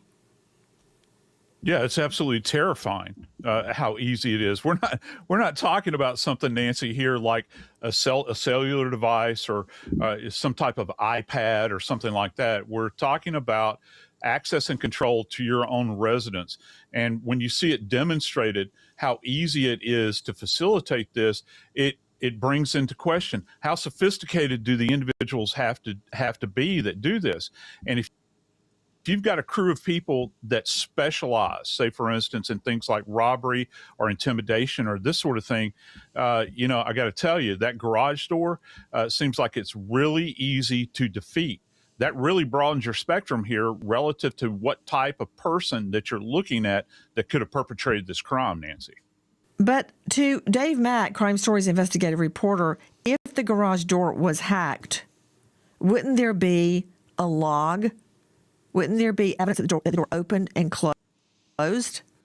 You know, Nancy, Hack and Mac go together like PB and J, like we've been talking about all evening. I'm sitting here looking at the big blueberry we call Earth. We're floating out here past the radiation belt. It's hotter than shit up here, Nancy, but I'll answer your question here in a second. How does my hair look from space? Good? Thank you. I don't know if it would be the same if it was hacked. That's the question I have because, we know what time Nancy Guthrie was home because the garage door opened and closed, and that was documented. So if the garage door remote was hacked and the door was open, would that hack cause for the door to not document when it's open and closed? If it goes around it, then yeah, we got a problem. But if not, if it documents every time the door is open and closed, then we would be able to find that out. Bring back McDonough. Hi, guys. Nancy Grace here. Families seeking. You notice that she's always very nice about the sponsors. Justice. Blood. Thank you, friend. Joe Scott Morgan, we were talking about renewed interest in not only Mrs. Guthrie's bedroom, but her garage as well, which leads me to the possibility of other blood evidence, whether they collected it or not. Question to you.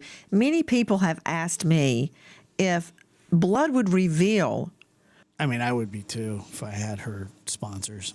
Whether it is from the nose, like a nosebleed, or the mouth, if anticoagulant was used. Let's take another shot of Mrs. Guthrie. I'd be like, Dave Mack, you're not making any sense whatsoever. Are you stupid? You didn't answer the question that I asked you. Hello, Nancy Grace here for hemorrhoid cream. Once again, does it hurt when you sit? Does it sting when you stand? There's one of her in a lawn chair, and there's one of her with Savannah. Let's see the one with Savannah where you can see her hand and arm. I believe it's her left hand and arm. You see that she has bleeding under the skin, which is really common when you're using an anticoagulant like Eliquis or some similar anticoagulant. A, can you tell if an anticoagulant is in the blood? Would the blood pattern look different? And also, can you tell by looking at the blood if it's nose blood or mouth blood? Okay, let's take the image first and talk about that. You're absolutely right, because when we are on blood thinners, there's been a study that has been done from a forensic perspective relative to warfarin, or otherwise known as Coumadin. yeah, that you will see this presentation in particularly the elderly, because that's generally the population that it applies to. Other people can be on blood thinners, don't get me wrong, but however, let's focus on the elderly. So yeah, and plus the skin itself is almost parchment-like. The older you get, less collagen, skin breaks really easy. Now, that brings us to this idea, can you tell the difference between deposition that, say, comes from a limb like this, like from the hand, the wrist, the upper arm, and compared to, say, the nose, the mouth, which we refer to as the nasopharynx area? Well, yeah, you actually can, and that's demonstrated in the blood that you see on the stoop, in my opinion, based upon these images that we have, because it appears that this blood, these droplets, have what's referred to as indications of aeration, which means it's passed through the nasopharynx, perhaps through the nose, through the mouth. Michael Bodden even stated this on Fox relative to this, and I concur. Did you really? I concur with his assessment. You really did, Rusty? It's terrifying. As well, Nancy. Also tonight, an Amazon package being studied, not just the package, but when and how it got there. Dave Mack, take a look at this video of the porch guy. There you see him, and that is Jan 31 into the early morning hours of February. No package. Well, you know, the thing about packages, Nancy, is that you put stuff in them and then you tie them up with some tape and ship them. It's like you're packing the stuff that you put in a package. Maybe that's why they call it a package, because you're packaging it. Back to you, Nancy. Then, by the next day, there is a package. Take a look at it, Dave Mack. It's shocking that it's crystal clear right there. Before, no package. Now, we clearly see a package. Was this you? Package. Used as bait. For instance, you're walking in the middle of the night. You're trying. That's all I can figure out, Nancy, is that you're using this package as some form of disguise of yourself. If somebody were to see you out. All right, hold on a second. Is a package. Jan 31 into the early morning hours. There you see how Amazon. I concur with his assessment. We're going bells as well, on Nancy. packages. Also tonight, an Amazon package being studied, not just the package, but when and how it got there. Dave Mack, take a look at this video of the porch guy. There you see him, and that is Jan 31 into the early morning hours of February. No package. Then, by the next day, there is a package. Take a look at it, Dave Mack. It's shocking that it's crystal clear right there. Before, no package. Now, we clearly see a package. Was this used as bait? For instance, you're walking in the middle of the night. You're trying. That's all I can figure out, Nancy, is that you're using this package as some form of disguise of yourself. If somebody were to see you out in the neighborhood, why are you here? Oh, I got a package to deliver. It's the only reason you would see it there. But if it's really an Amazon package, then we can document when it was delivered, who delivered it, and what time they were there. Well, as a matter of fact, Dave Mack, in Pima County, an earlier attempted home invasion was facilitated by a female pretending, these guys in conjunction, by a female pretending to deliver a package. Let's switch to the woman acting like, there she goes. See her? That's exactly what you're talking about. But I see a problem, Dave Mack. Let's go back to the before and after. He may have the package in hand when he's skulking around or have it somewhere to reach for and pretend he's a delivery person. But here you see, porch guy, it's not there when he's there, and then it's delivered. Here's where I'm going. To Chris McDonough joining us, director of Cold Case Foundation, former homicide detective, and star of The Interview Room on YouTube. We here at Crime Stories have now conducted our own investigation. Even the older models of Amazon delivery trucks have cameras. They're not 360, but they're really good. The newer delivery trucks do have 360. So What, if anything, was captured in the days leading up to Nancy Guthrie's kidnapping? Well, It's a that's treasure great- trove of information. Yeah, absolutely. Because you're going to be able to see, this truck pull up to that residence, and you're going to see anything that's out of place prior to the abduction. And like Dave said on the porch with that package there, you're going to know date, time, right up to the minute where they took that picture. You're going to have the metadata on that phone when that picture was taken. And my gut tells me, Nancy, that he saw that blood and went, oh, whoa, and he placed it off to the side there, took a picture, and he went about, doing his thing, not thinking, obviously that there was a potential problem here. American homeowner up to $1 million from he had a tarp in his backpack is what Nancy or equity. That's HomeTitleLock.com. Promo code Nancy, or just use the link below, and good luck. Some people have even opined that the Amazon package is what was in his backpack. Now, I don't know how they're divining that. They must have x-ray vision. I mean, Joe Scott Morgan, I've heard everything from he had a tarp in his backpack. He had an iPad in his backpack. Now he's got the Amazon delivery package in his backpack. Where are these theories coming from? How do they know this? I mean, I see nothing. That is just a mock-up backpack. Let's see the... MVAC is, I think it's some fantastic technology. I don't know what they would, I mean, I don't know how they would use the MVAC DNA testing, but maybe on the front porch, maybe on doorknobs. I don't know. Look, I think it's, it's a lot of packages. That's what he said. Actual backpack on the guy's back. Because when I'm looking at this, I can't tell in any way what's in the backpack. Dave Mack, what do you think about that? Yeah, Nancy, it's really hard to tell when something's on the inside of a backpack if the backpack's not see-through. It's very, very tough. Sometimes you can make stuff out, but only if it's see-through. A see-through backpack, Nancy, that's called fashion forward, and it is Yeezy season. We're going in to late spring, early summer, Yeezy season. Jorts are in. We got thongs, and we got clogs. Thank you, Dave Mack. No, I don't think that anybody could discern this. I think that people are itching for information, and they've got a lot of spare time on their hands. I'm looking at this, Nancy. I don't see anything protruding, hanging out. I don't see any discernible shapes. And listen, unless you work for the CIA maybe, and you have some kind of access to high-end tech where you can discern images that might be within this thing and be able to make out outlines and all that sort of thing, I don't see how you can arrive at any solid conclusions.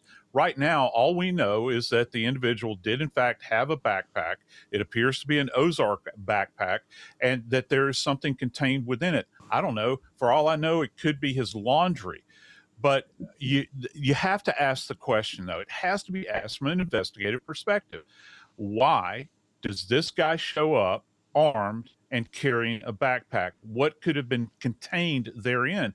Because if you're going into an environment and listen, just the weapon alone, he's prepared for violence, Nancy. What is it that he would need to have with him in the event that he has some... Or intimidation. I mean, sometimes people bring guns to intimidate and not necessarily willing to use them, I guess. I don't know. I'm just saying shit. Some kind of violent event or some type of encounter. Is this some kind of restraint mechanism he has in there? Maybe. I have no idea. Is it something that he could have used for cleaning, perhaps? Or is it something that he could have brought along, say, for instance, to contain valuables? Putting stuff into a bag, within a bag, and walking out so that he doesn't draw any further attention. I just still say there's got to be video of them leaving Joe Scott. I mean, if you got the video of him coming in, I'm hoping and praying that that's being resurrected as we speak. Well, how would they do that if they took the camera down? If you know or think you know anything about Nancy Guthrie's whereabouts, please dial toll-free 800-225-5324. Or if you wish to remain anonymous, 520-882-7463. There is a $1.2+ million reward for information leading to the whereabouts of Mrs. Guthrie. No arrest is required, much less a conviction. $1.2+ million reward. And remember, people can be charged. You can be charged for aiding and abetting after the crime.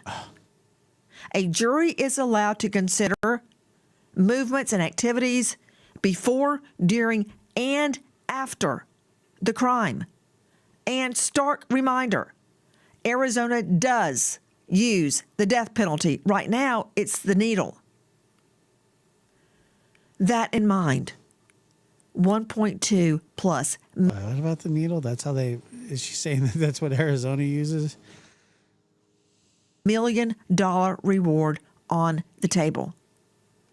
We remember an American hero, C.O. Dustin Pettigo, Tennessee Department of Corrections, stabbed and killed in the line of duty, leaving behind a grieving wife, Bethany. American hero, correctional officer Dustin Pettigo. Thank you to our guests joining us tonight, but especially to you for being with us tonight. You're welcome, and keeping the search for Nancy Guthrie alive. Nancy Gray signing off for tonight, but I'll see you tomorrow night. And until then, good night, friend. Good night, friend. All right.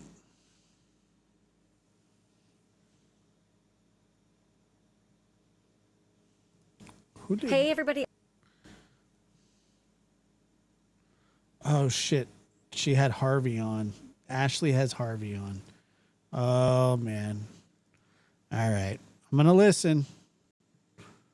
I'm not going to judge. I'm Ashley Banfield. This is Drop Dead Serious. I have some really big news to share with you about the Nancy Guthrie case. We're on day 65, and I know I already dropped an episode earlier because Savannah returned to the Today Show this morning, but I've learned something from TMZ that I did not know before, and it all comes amid sort of a whole tumble of information about new ransom-like letters that have come into TMZ. So let's be really clear because it's getting confusing about all of the different letters. But the headline here is that the original... Yeah, does she swear, though? Does anybody know if she swears?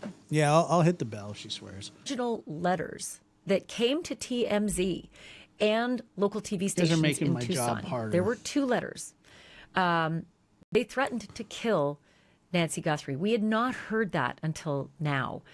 We always knew that there was a consequence threatened if you don't pay by Thursday. Then by Monday, there's a second deadline, and the consequence is that the money goes up, I think, to $6 million. But we never heard that the other consequence was that they threatened to kill Nancy Guthrie. And then, of course, after those two letters, they went silent, and we never heard. What did you expect that they were going to do?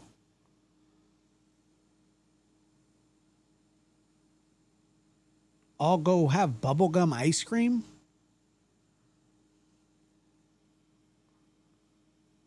What do you, I mean, what do you, no, okay, whatever.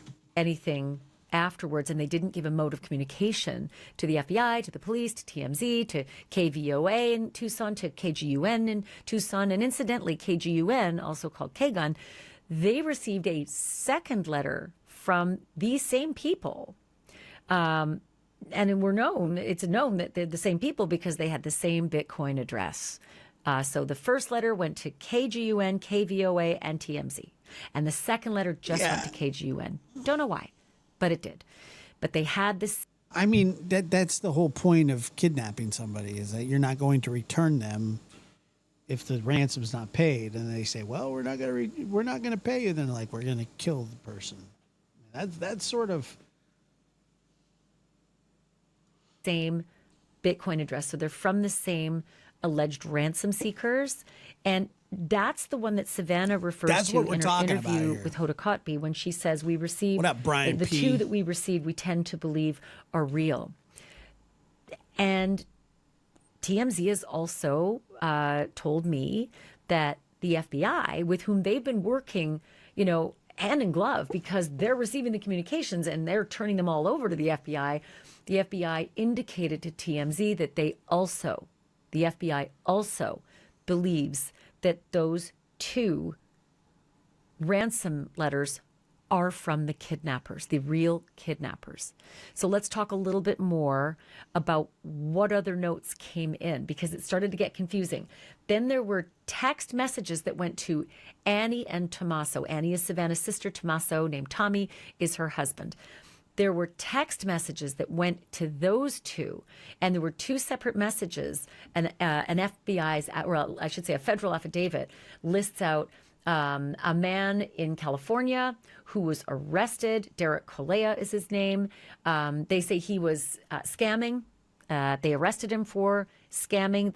To my knowledge, they don't believe he's involved in this. He hasn't been charged with kidnapping or anything related to the disappearance of Nancy Guthrie, just the attempt to extort money. So he's facing those federal charges. Happy birthday, Brian. How old are you? 15? Happy birthday to you. He's made his appearance. I believe either he was extradited or he brought himself to Arizona to make a court appearance in the initial uppings of that case. But that's a different set of letters. And then come the third set of letters. And these are the letters from somebody who has reached out repeatedly, a half dozen times, to TMZ to say, I'm not the kidnapper, but I know who they are, using the words they every time there's a reference, whether it's they in the singular, as some people use, or they in the plural, we don't know. But I know who they are. And for 1 Bitcoin, I'm willing to turn that information and, quote, hand them over on a silver platter. Hit that like button. Those emails went into TMZ early on as well. Okay. Many thought that they were phony. Not necessarily TMZ, though. The information started with time is of the essence. And then suddenly, just within a day, I think, time is no longer of the essence. And that's important to Harvey Levin, because he said, yeah, well, I mean, you know why time is no longer of the essence? Because there's been a lot of time that's already passed. So when you're asking for the money first, obviously time is of the essence.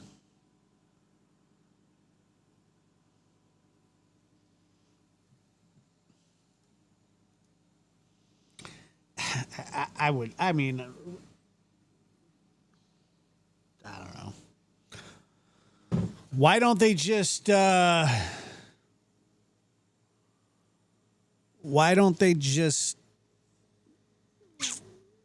try to collect the 1.2 and forego the half a Bitcoin? if the sky is... God, you hate that song. What, Happy Birthday? You hate the Happy Birthday song? Real, why would he downgrade the importance of his information, or the fact that he could deliver either alive or dead Nancy Guthrie? Either one, there's value there. Why would he diminish that himself if he didn't know for sure? That's the gut feeling of Harvey. And you're going to hear from Harvey Levin in just a moment, and he's going to tell you everything about what they went through at TMZ today. But I do want to read for you. So I didn't make Harvey read on camera. I'm going to read for you their communications. And so first off, Harvey and... Yeah, but the FBI is not the one paying the mill. And Charles Adebaudriere, they went live on TMZ to say they've received another communication today from the guy who says he has the information, he knows who those kidnappers are, and he wants to turn them in, but he wants a Bitcoin. Wants half a Bitcoin now, half a Bitcoin upon the arrest. And they said the news that sort of was made with this initial overture in an email to TMZ today was that Nancy's dead. That this person said Nancy is not alive. She is dead. That's what TMZ says. But he's still willing to turn these people in. And so Harvey Levin and Charles Latibaudier did their TMZ lives telling the news that they had received this email communication from this same person. Okay, so who do they want the half a Bitcoin from? They want it from TMZ? They want TMZ to pay it? They want Savannah to give TMZ the Bitcoin and then pay these people?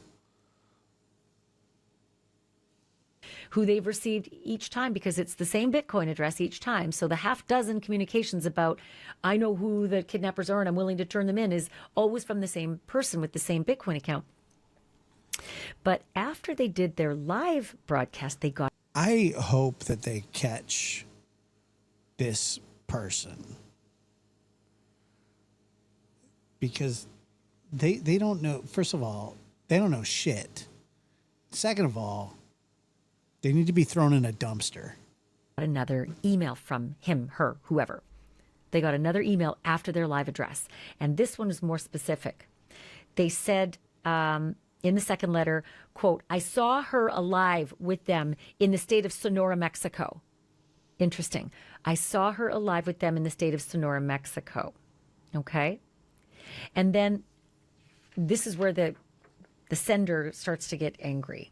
They're frustrated that the FBI isn't taking them seriously and said this, quote, it is unbelievable that millions have been wasted, and yet here I am waiting to deliver them on a silver platter since the 11th of February for a Bitcoin, but I am disregarded as a scam. They are free and the case is frozen, but the egos remain hot when it comes to me. Arrogance at its finest, end quote. And then you should note that the price of Bitcoin... I hate the word gaslighting, but that's exactly what this is. There's no... This is the definition of gaslighting. Their arrogance is so palpable. It's almost ambiguous. Can you believe it? So facetiously, ambiguously lame.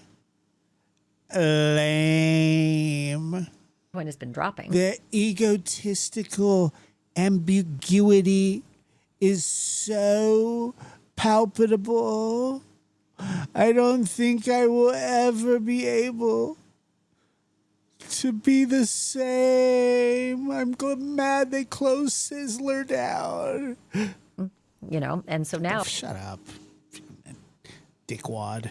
Oh, it's a lot less. A half a Bitcoin's about $35,000. And TMZ made this deal saying, look, we could get the ransom money for you, right? You tell us the information, we tell the FBI, therefore there's a record that you're part of it because the guy didn't believe he was going to get the ransom money, but we still can't figure out why he wouldn't go for the $1.2 million instead of the, half a Bitcoin's $35,000. Maybe if you get the full Bitcoin upon the arrest, it's only like $70,000 compared to $1.2 million in ransom money. So this isn't, rather in reward money. So this isn't making a whole lot of sense. But you'll hear why Harvey is unable to impart that wisdom on this letter sender. They also are distancing themselves from Nancy's kidnapping, saying they're not the ones to do it. They said that they've been out of the country for more than 5 years and had nothing to do with the horrific crime. Just that they... How convenient. They only know people that kidnap old women. Gotcha. They know who it was who did it. And in the second note, they said they're not motivated by greed. This is what they said. The motivation was, quote, I just want what's fair and to live peacefully with enough to start my life again quietly without having to join a witness protection program. Well, tough shit. Again, I don't know what 70,000 is going to get you in terms of trying to live your life out peacefully. Well, if he lives in Mexico, I mean, that'd be a great start, but this isn't a little house on the prairie. If you're afraid what's fair? What about what's fair to the what's fair to the victim? What's fair to the family? I'll show you fair. Come here. These kidnappers, right? You want fair? Come here. Stand at the top of these stairs and just close your eyes. I'm standing behind you. This is the opposite of a trust fall. Because 1.2 million would be a lot better. It would be a lot more money to buy yourself some safety if that's the concern. A couple of other things that I want to let you know is that TMZ, I mentioned they've been working hand in hand with the FBI by giving. Is that your foot on the small of my back? No, it's not.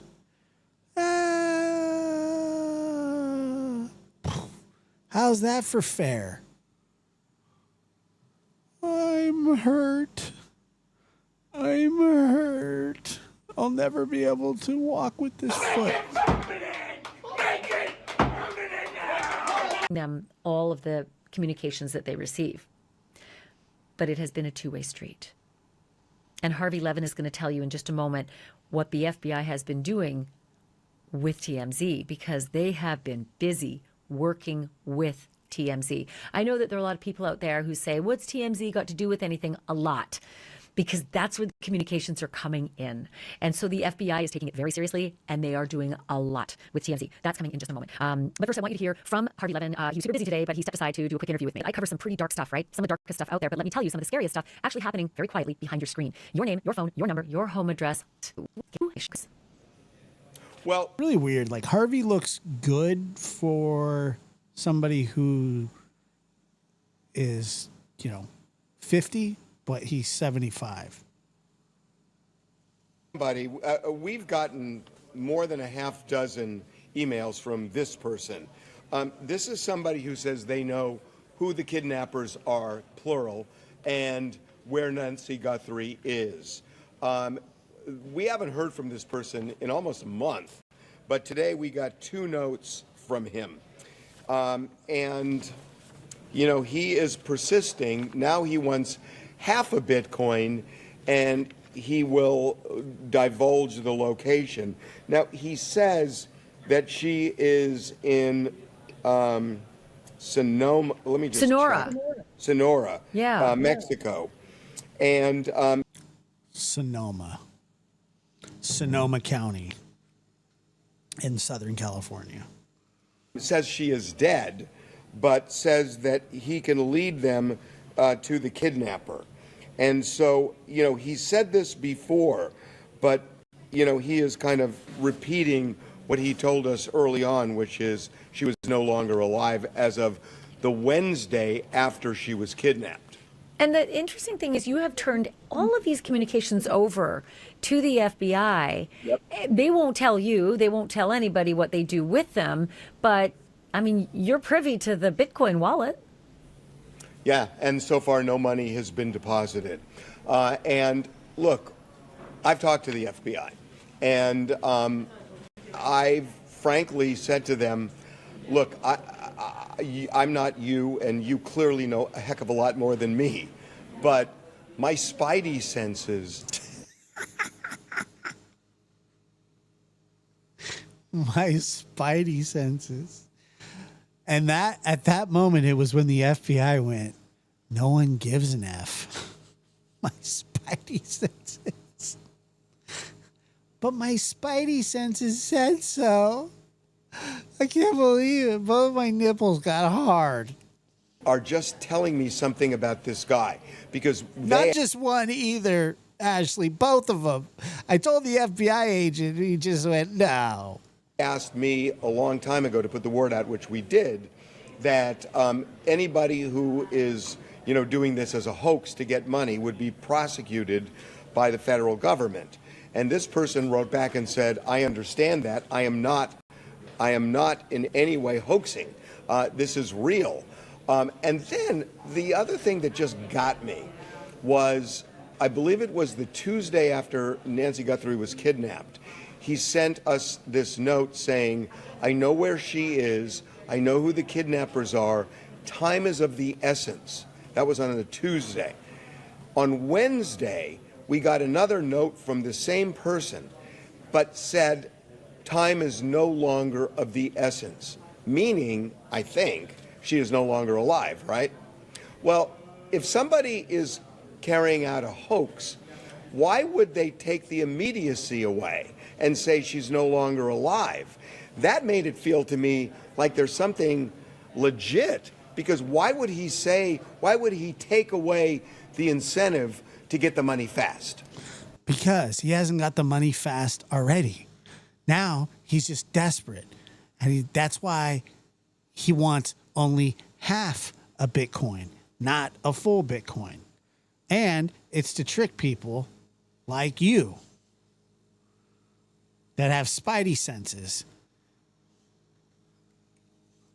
I think he stands too close to microwaves and shit. I don't know, man. Or take away the incentive for a bigger payout. It's just bugged me that there's something about it that I just thought I took more seriously. They have very consciously looked at this. They've tried to find out who this is, but they are not convinced enough to pay that money. And I know that as of a conversation I had with the FBI today. And so to be clear, because I think a lot of people are getting confused. Wait, what did he just say? So or not looked at this. They've tried to find out who this is, but they are not convinced enough to pay that money. And I know that as of a conversation I had with the FBI today. And so to be clear, because I think a lot of people are getting confused about all the different ransom notes, Savannah herself made a comment to Hoda Kotb saying, but Mr. FBI agent, my spidey senses are tingling. Well, I think maybe that's just because of the aurora borealis, Mr. Harvey. No, it's my spidey senses. You gotta listen to me. It's my spidey senses. The two ransom notes we received. Spidey senses. I mean, seriously. He should be, I mean, he should be committed to a care home based on that statement alone. Received, I tend to believe they're real. Those are the ones that originally came to you, correct? And KVOA and I think another Tucson local station? Yeah, so there are two different things we're talking about. These notes that I've just mentioned are people, not somebody who was a kidnapper, somebody who says he knows where the kidnapper is and where Nancy is. The ransom notes you're referring to, yes, there were two. They were written by the same person. We know that. Bro, if he does a special about this, this is going to be Al Capone's vault all over again. And it will look. Why doesn't Harvey makes money? Harvey's got 30,000 to spare. Why doesn't he pay it? If he's so friggin' sure. It's so much easier to be sure when it's other people's money on the line, Harv. Because it has. Pay it, Harvey. Pay it now. Pay it, Harvey.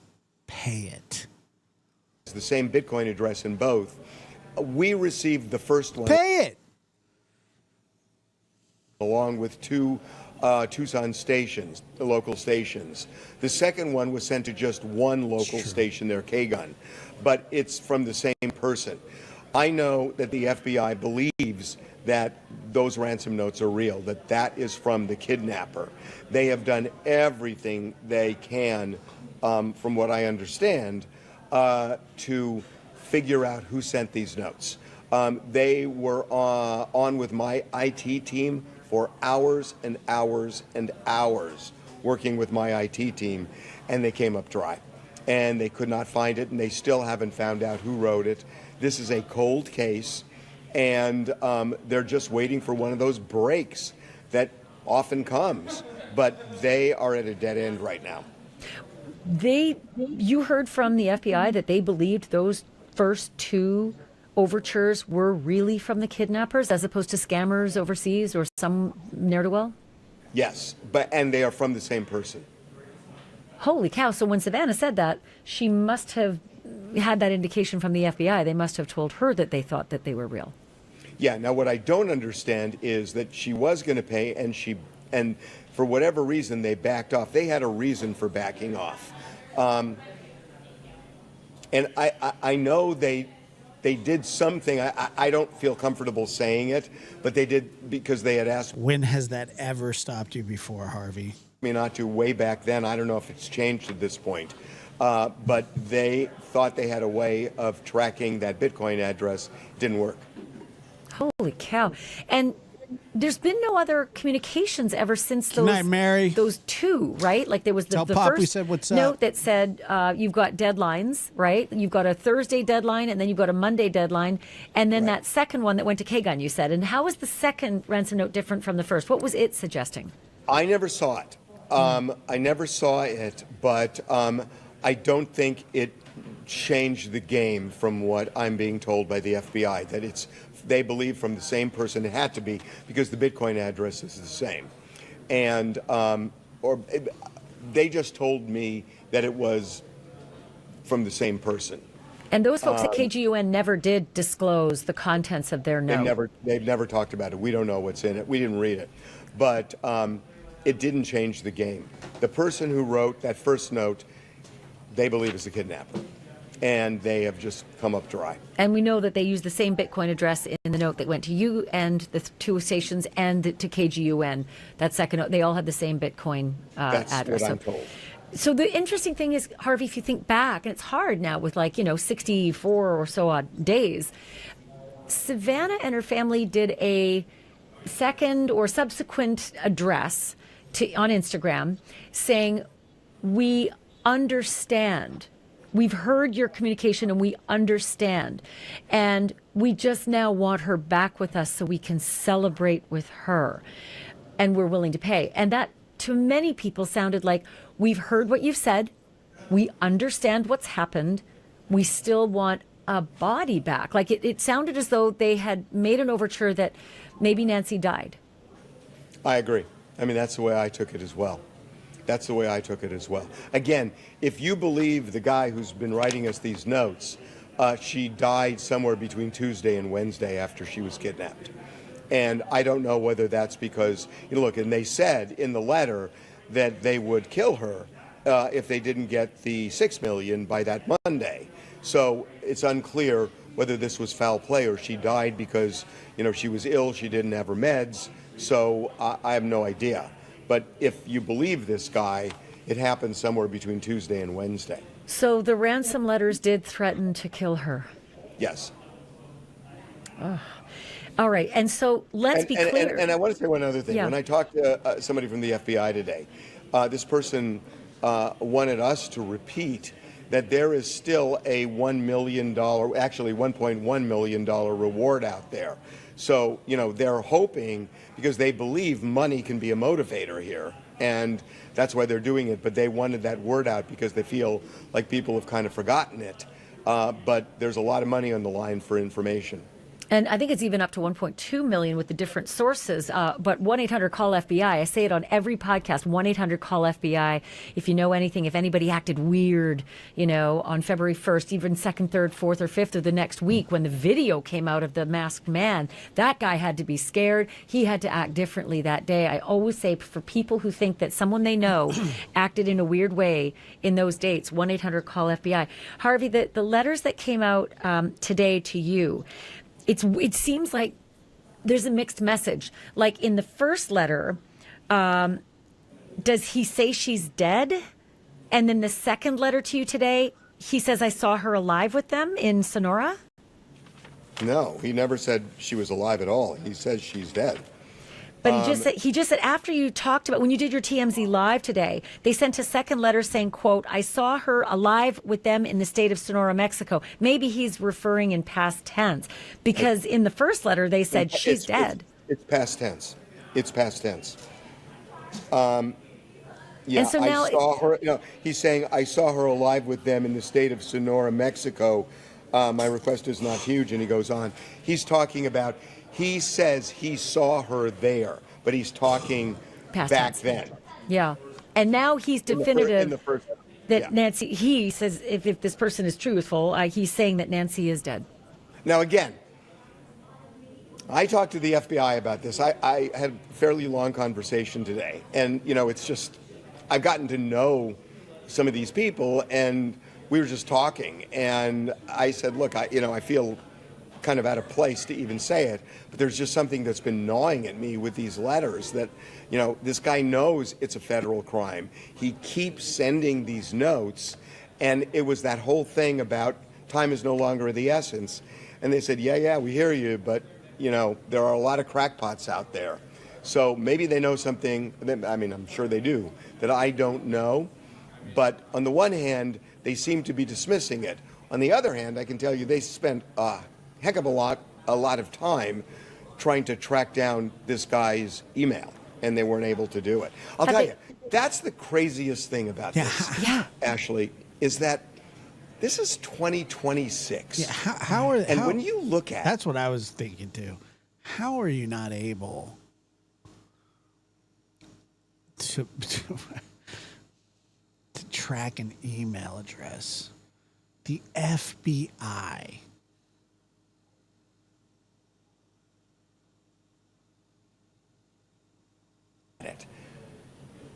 It's like the perfect crime that I didn't think that existed anymore, but that you can kidnap somebody from a residential area where there are cameras that people have in their homes, and yet you can't find the car, and that you've got these emails and you can't trace the emails, and you got these Bitcoin addresses.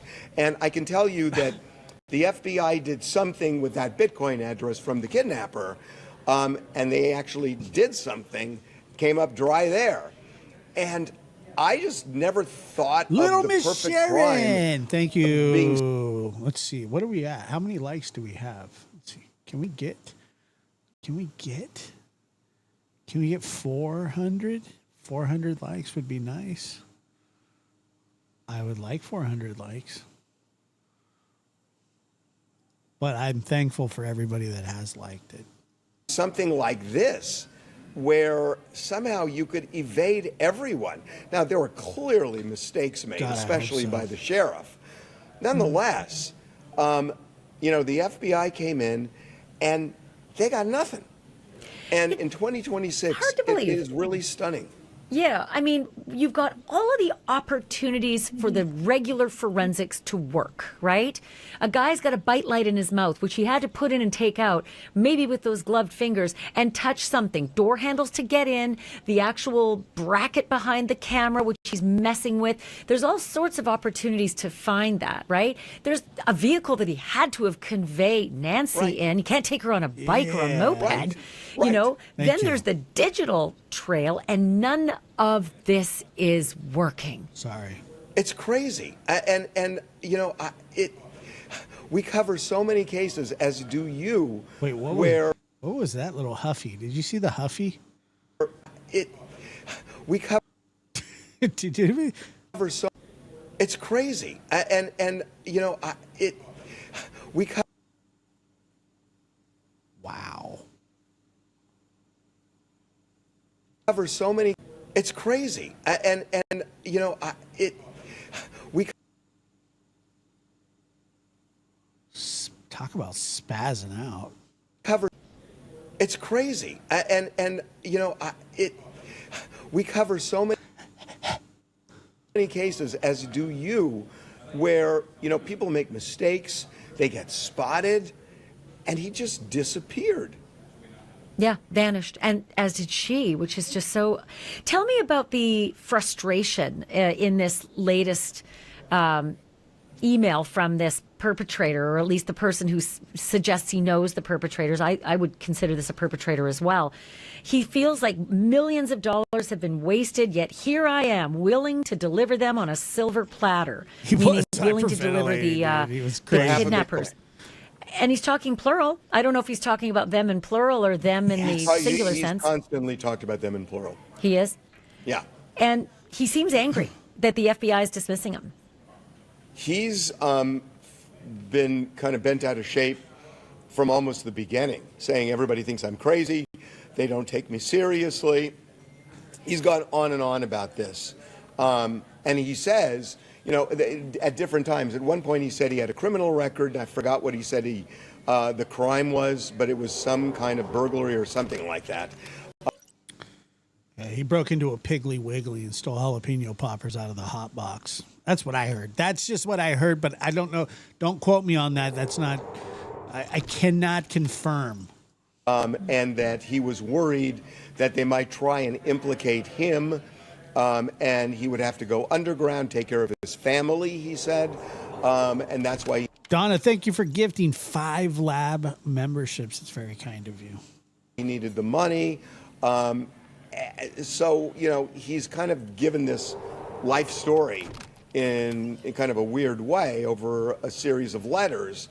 But that's his point. He's saying that I'm going to be put out a lot by cooperating, so make it worth my while. Well, what doesn't and make worth my sense? while is a Bitcoin, and now he's saying, give me half a Bitcoin up front, and Yeah. I'll give you the info. Half a Bitcoin's about $35,000. A full Right. Bitcoin is about 69 or Right. so today. It's gone down since the original overtures, but $1.2 million would certainly guarantee him a whole lot of freedom and protection. Are my spidey senses tingling? Yeah, but for different reasons.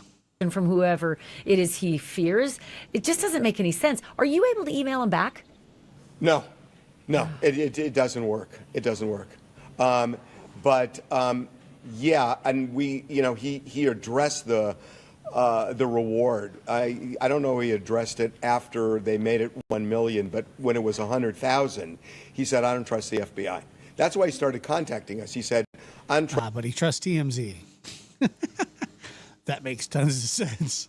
Trust the FBI. So, you know, he said, Look, I don't trust the FBI, but I trust the skeezy mofos that put out pictures of Kobe Bryant's crash before his widow could even know that he had died holding his daughter. Those are the people that I trust. Got it. we're going to Those are my kind of people. You guys, and we ended up doing, you know, social media, which he saw, and we said, look, if you don't trust the FBI, give us the information, and we'll convey it to the FBI. Yeah. But now you've got a record through us that you've given us information, so they're not going to screw you out of the money if you really believe they would do that, because we have the record that you gave it to us and we gave it to the FBI, but he didn't do it. Well, you're playing checkers and maybe he's playing chess, and suddenly he didn't know what to do other than just rant and get angry and just try again. I know your time is precious, and I'm just very appreciative of the time that you've given us. Keep me posted. Let me know if you hear again. Yeah, I mean, you'll be my second call. Right? Honestly, we're giving everything to the FBI when we get it. I just don't think they are looking at this in a real serious way. And I'm not saying they're wrong. I'm just telling you what my spidey senses say. And More spidey senses. I may be all wrong here too. 1-800-CALL-FBI. Anybody who sees this, and we've got thousands watching. So thank you, Harvey. I appreciate you telling us about this. My pleasure, Ashley. So there you have it. I could have talked to Harvey a lot longer, but he is wall-to-wall today. Obviously, he's got a lot going on with two communications from somebody who is committing a federal crime, by demanding money for information, leading to, where Nancy Guthrie might be. And he's working with the FBI, as you heard, hand in glove, right? That the FBI has spent hours at the offices of TMZ working on their servers and working to try to track these people. Multiple different people have been going through TMZ, making communications in the Nancy Guthrie investigation. Whether they are legitimate or not is not for you and me to decide, nor Harvey, and he freely admits that. Huge to me. Yeah, it's a federal crime no matter what. I don't care about your final thoughts, though, but yeah, it was interesting. I don't buy any of it. What if it turned out to be true? I don't know, dude. That's what nerds say. Like, he's a nerd for saying that. Spidey sense. My Spidey sense. My Spidey sense. Harvey must have got shoved in a locker when he was a kid. Those are the kind of people that say Spidey senses. My Spidey sense. But I got a Spidey sense. Savannah. Oh, shit.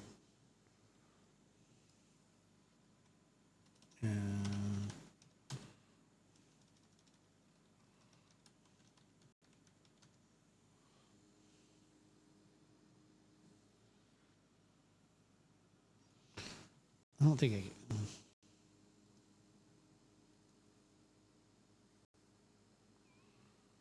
But anyway, I mean, look, I didn't think it was that.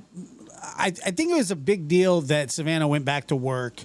And I think that the people that are trying to get the money from her are pissed off because she's moving forward.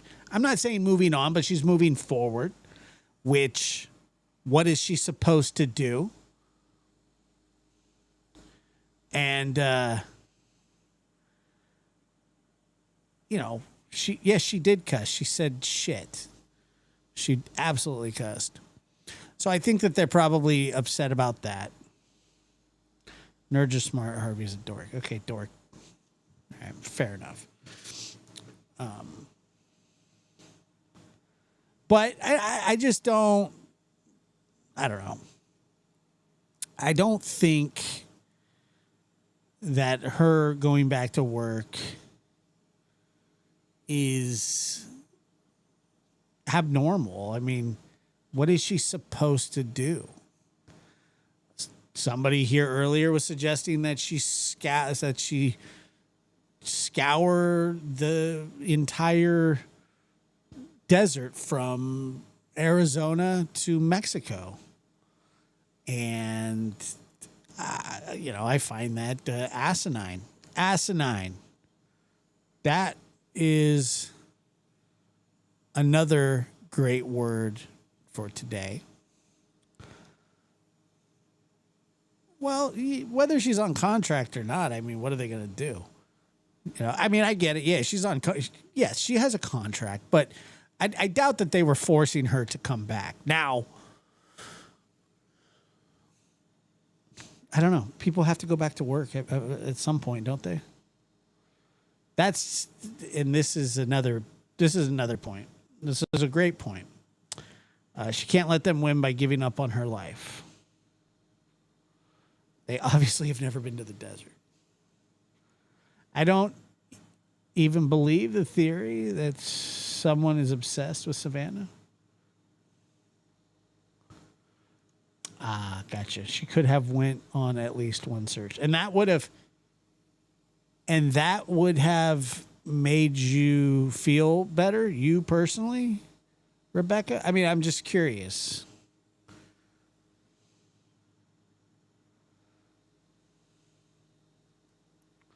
Well, yeah, I'm sure she has a lot of them. People that make a lot of money have a lot of bills. Oh, she was? You're sure of that?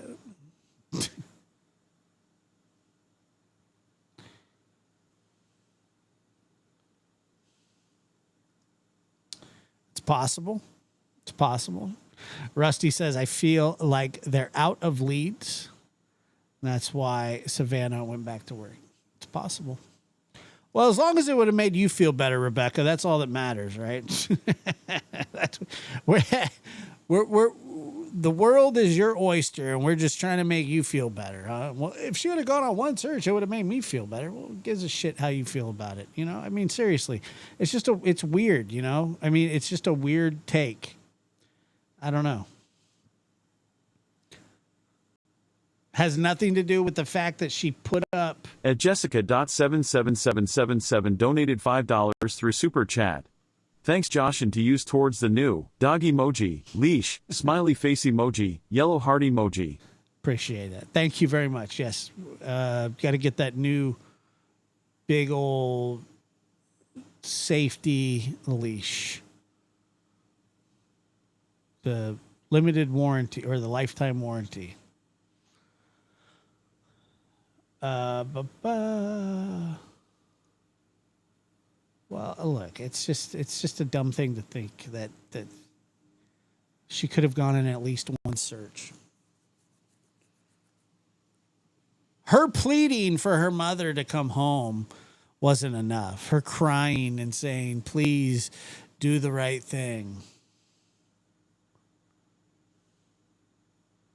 You know, that wasn't enough. Her putting up $1 million isn't enough. Okay. I mean, she's got to do something.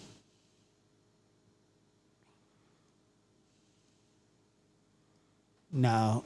Is the sound okay? I know that sometimes one thing has been happening is that sound has sort of gone out and then come back. You have to go out and come back in, and things sort of work a little better after that.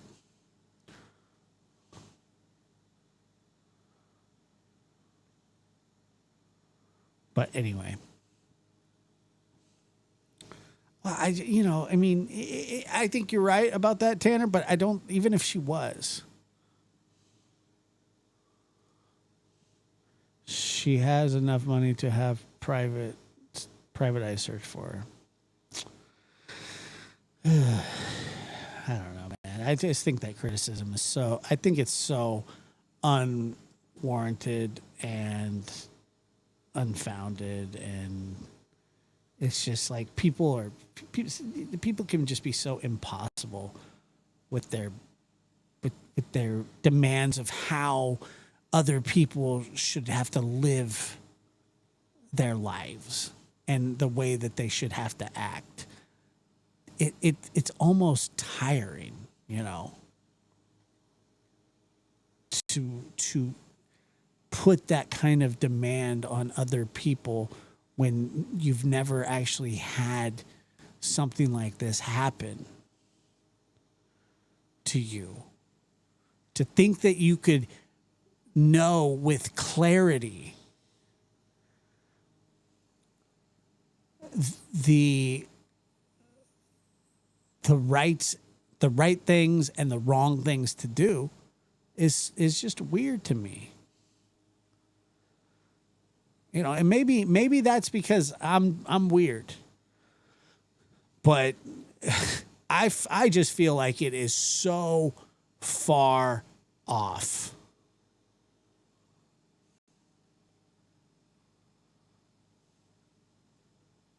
So weird. Yeah, like the FBI. Like the FBI is doing, right? Do you think that the FBI is not looking? You think the FBI is not trying to solve this case? It's their case. They're the ones that are supposed to do it. And that's what they're doing. And I just don't get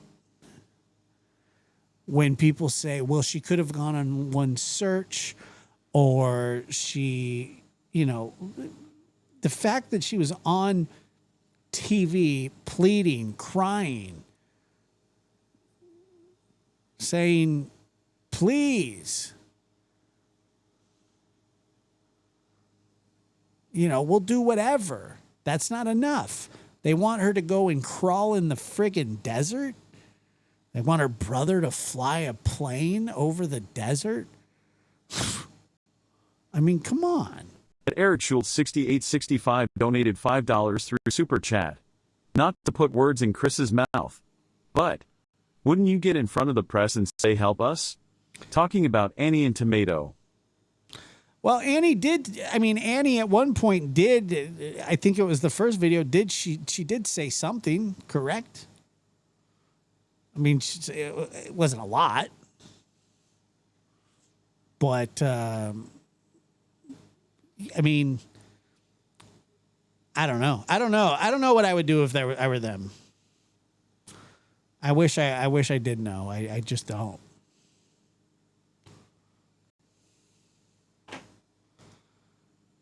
Sorry, Josh, if my mom was missing, I would be out of the sheriff's office demanding search. I mean, you can demand anything that you want, but that doesn't mean it's going to happen. I mean, they have very little control in this situation. This is not a crime scene. This isn't a crime that they're even privy to all the information to.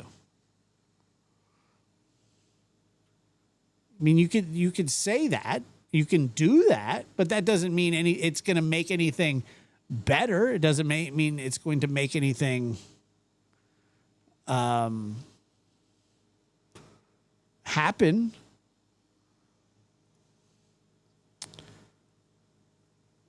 But yeah, I don't know. I don't think Tomato's going to say anything.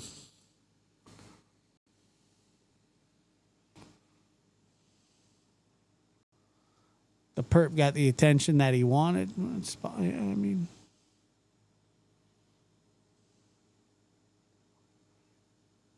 maybe she wants to, you know, I don't know.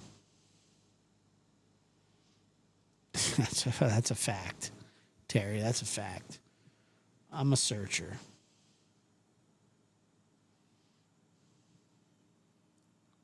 I'm a searcher, though.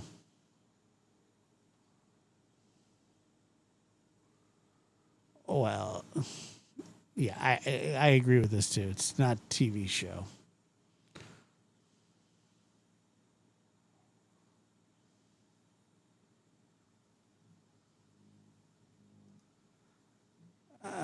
Yeah, it's weird.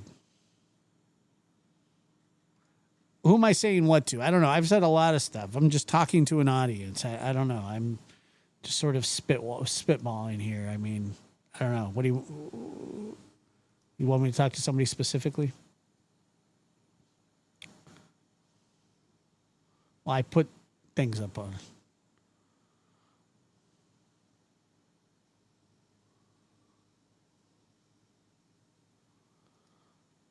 Well, I started the show by saying this, and I'll end the show by saying it again. Abnormal situations, acting abnormal in abnormal situations is normal now, but I can see where people think that they could handle this situation better if it were them, but I just don't think that's true. I don't think that the criticism's fair. I think the criticism would be more fair of the people who were her caretakers. That's what I think. But I'm not even sure if that's fair because we don't know. Now, we just don't know. Man, that's it. Yeah, it is very dangerous to search a desert. No question about it.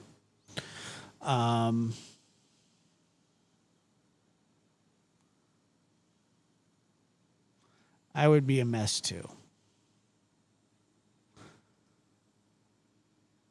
Well, so I mean, how long was she in? I don't even remember when she went back. So I know she was in Arizona for a really long time, like over a month or so, which would be an eternity. Or at least would feel like it. And then, and I know she did that weird interview with Yoda, which was like nuts. I mean, that was crazy, dude. The Yoda interview was just top notch, too much, but that wasn't Savannah's fault. That was NBC's fault. It was Yoda's fault. It was so weird.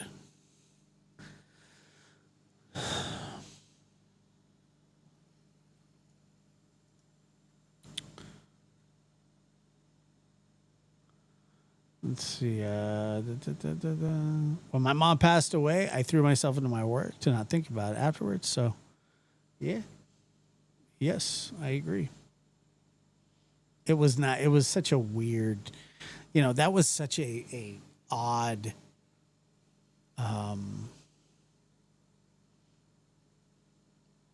so it was so odd, to be honest with you.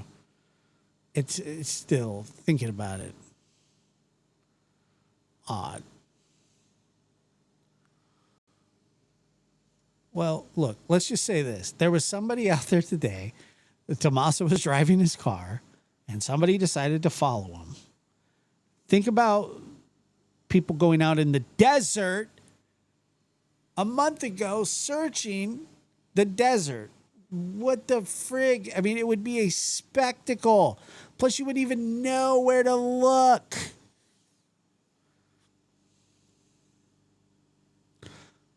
On that note, today I had lunch at a restaurant, And I was there eating.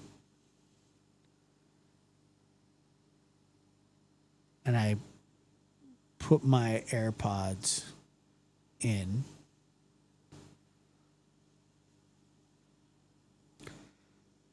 Do I think they will ever find her?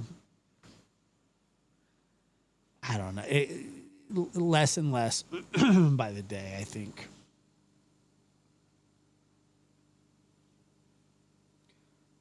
Less and less. I don't know. I really don't know at this point. I hope so. So I was having dinner at this restaurant, and I had my AirPods in. I left.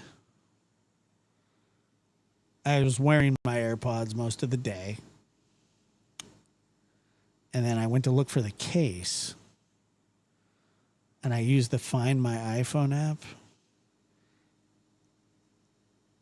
because I couldn't find the case. And it showed me that I had left them at the restaurant. So I called, and they're holding them for me. I wonder if I would have left the AirPods in them, if I would have ever gotten them back. I wonder that.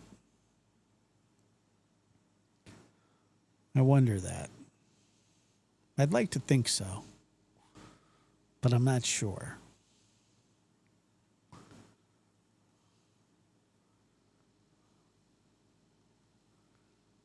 I don't know. It's just an empty AirPod case.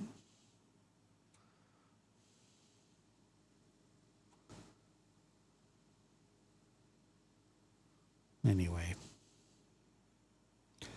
Thank you guys for being here. I appreciate it. And hopefully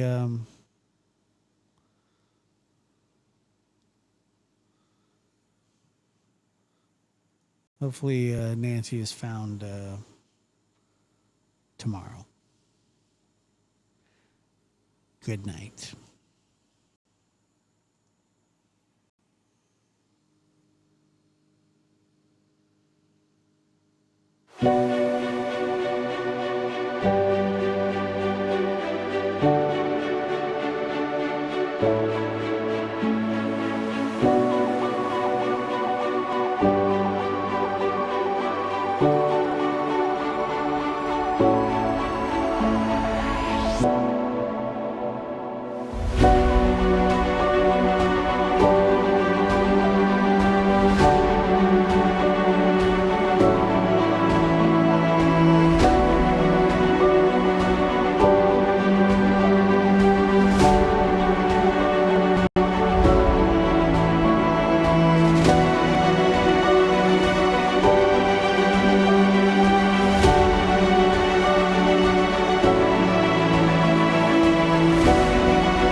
Do you need some color in your life? Are you feeling gray? Are you down? Grumpy? Try Just for Men Touch of Gray. It'll turn the grumpiest of assholes into a bright, colorful day. Don't be gray.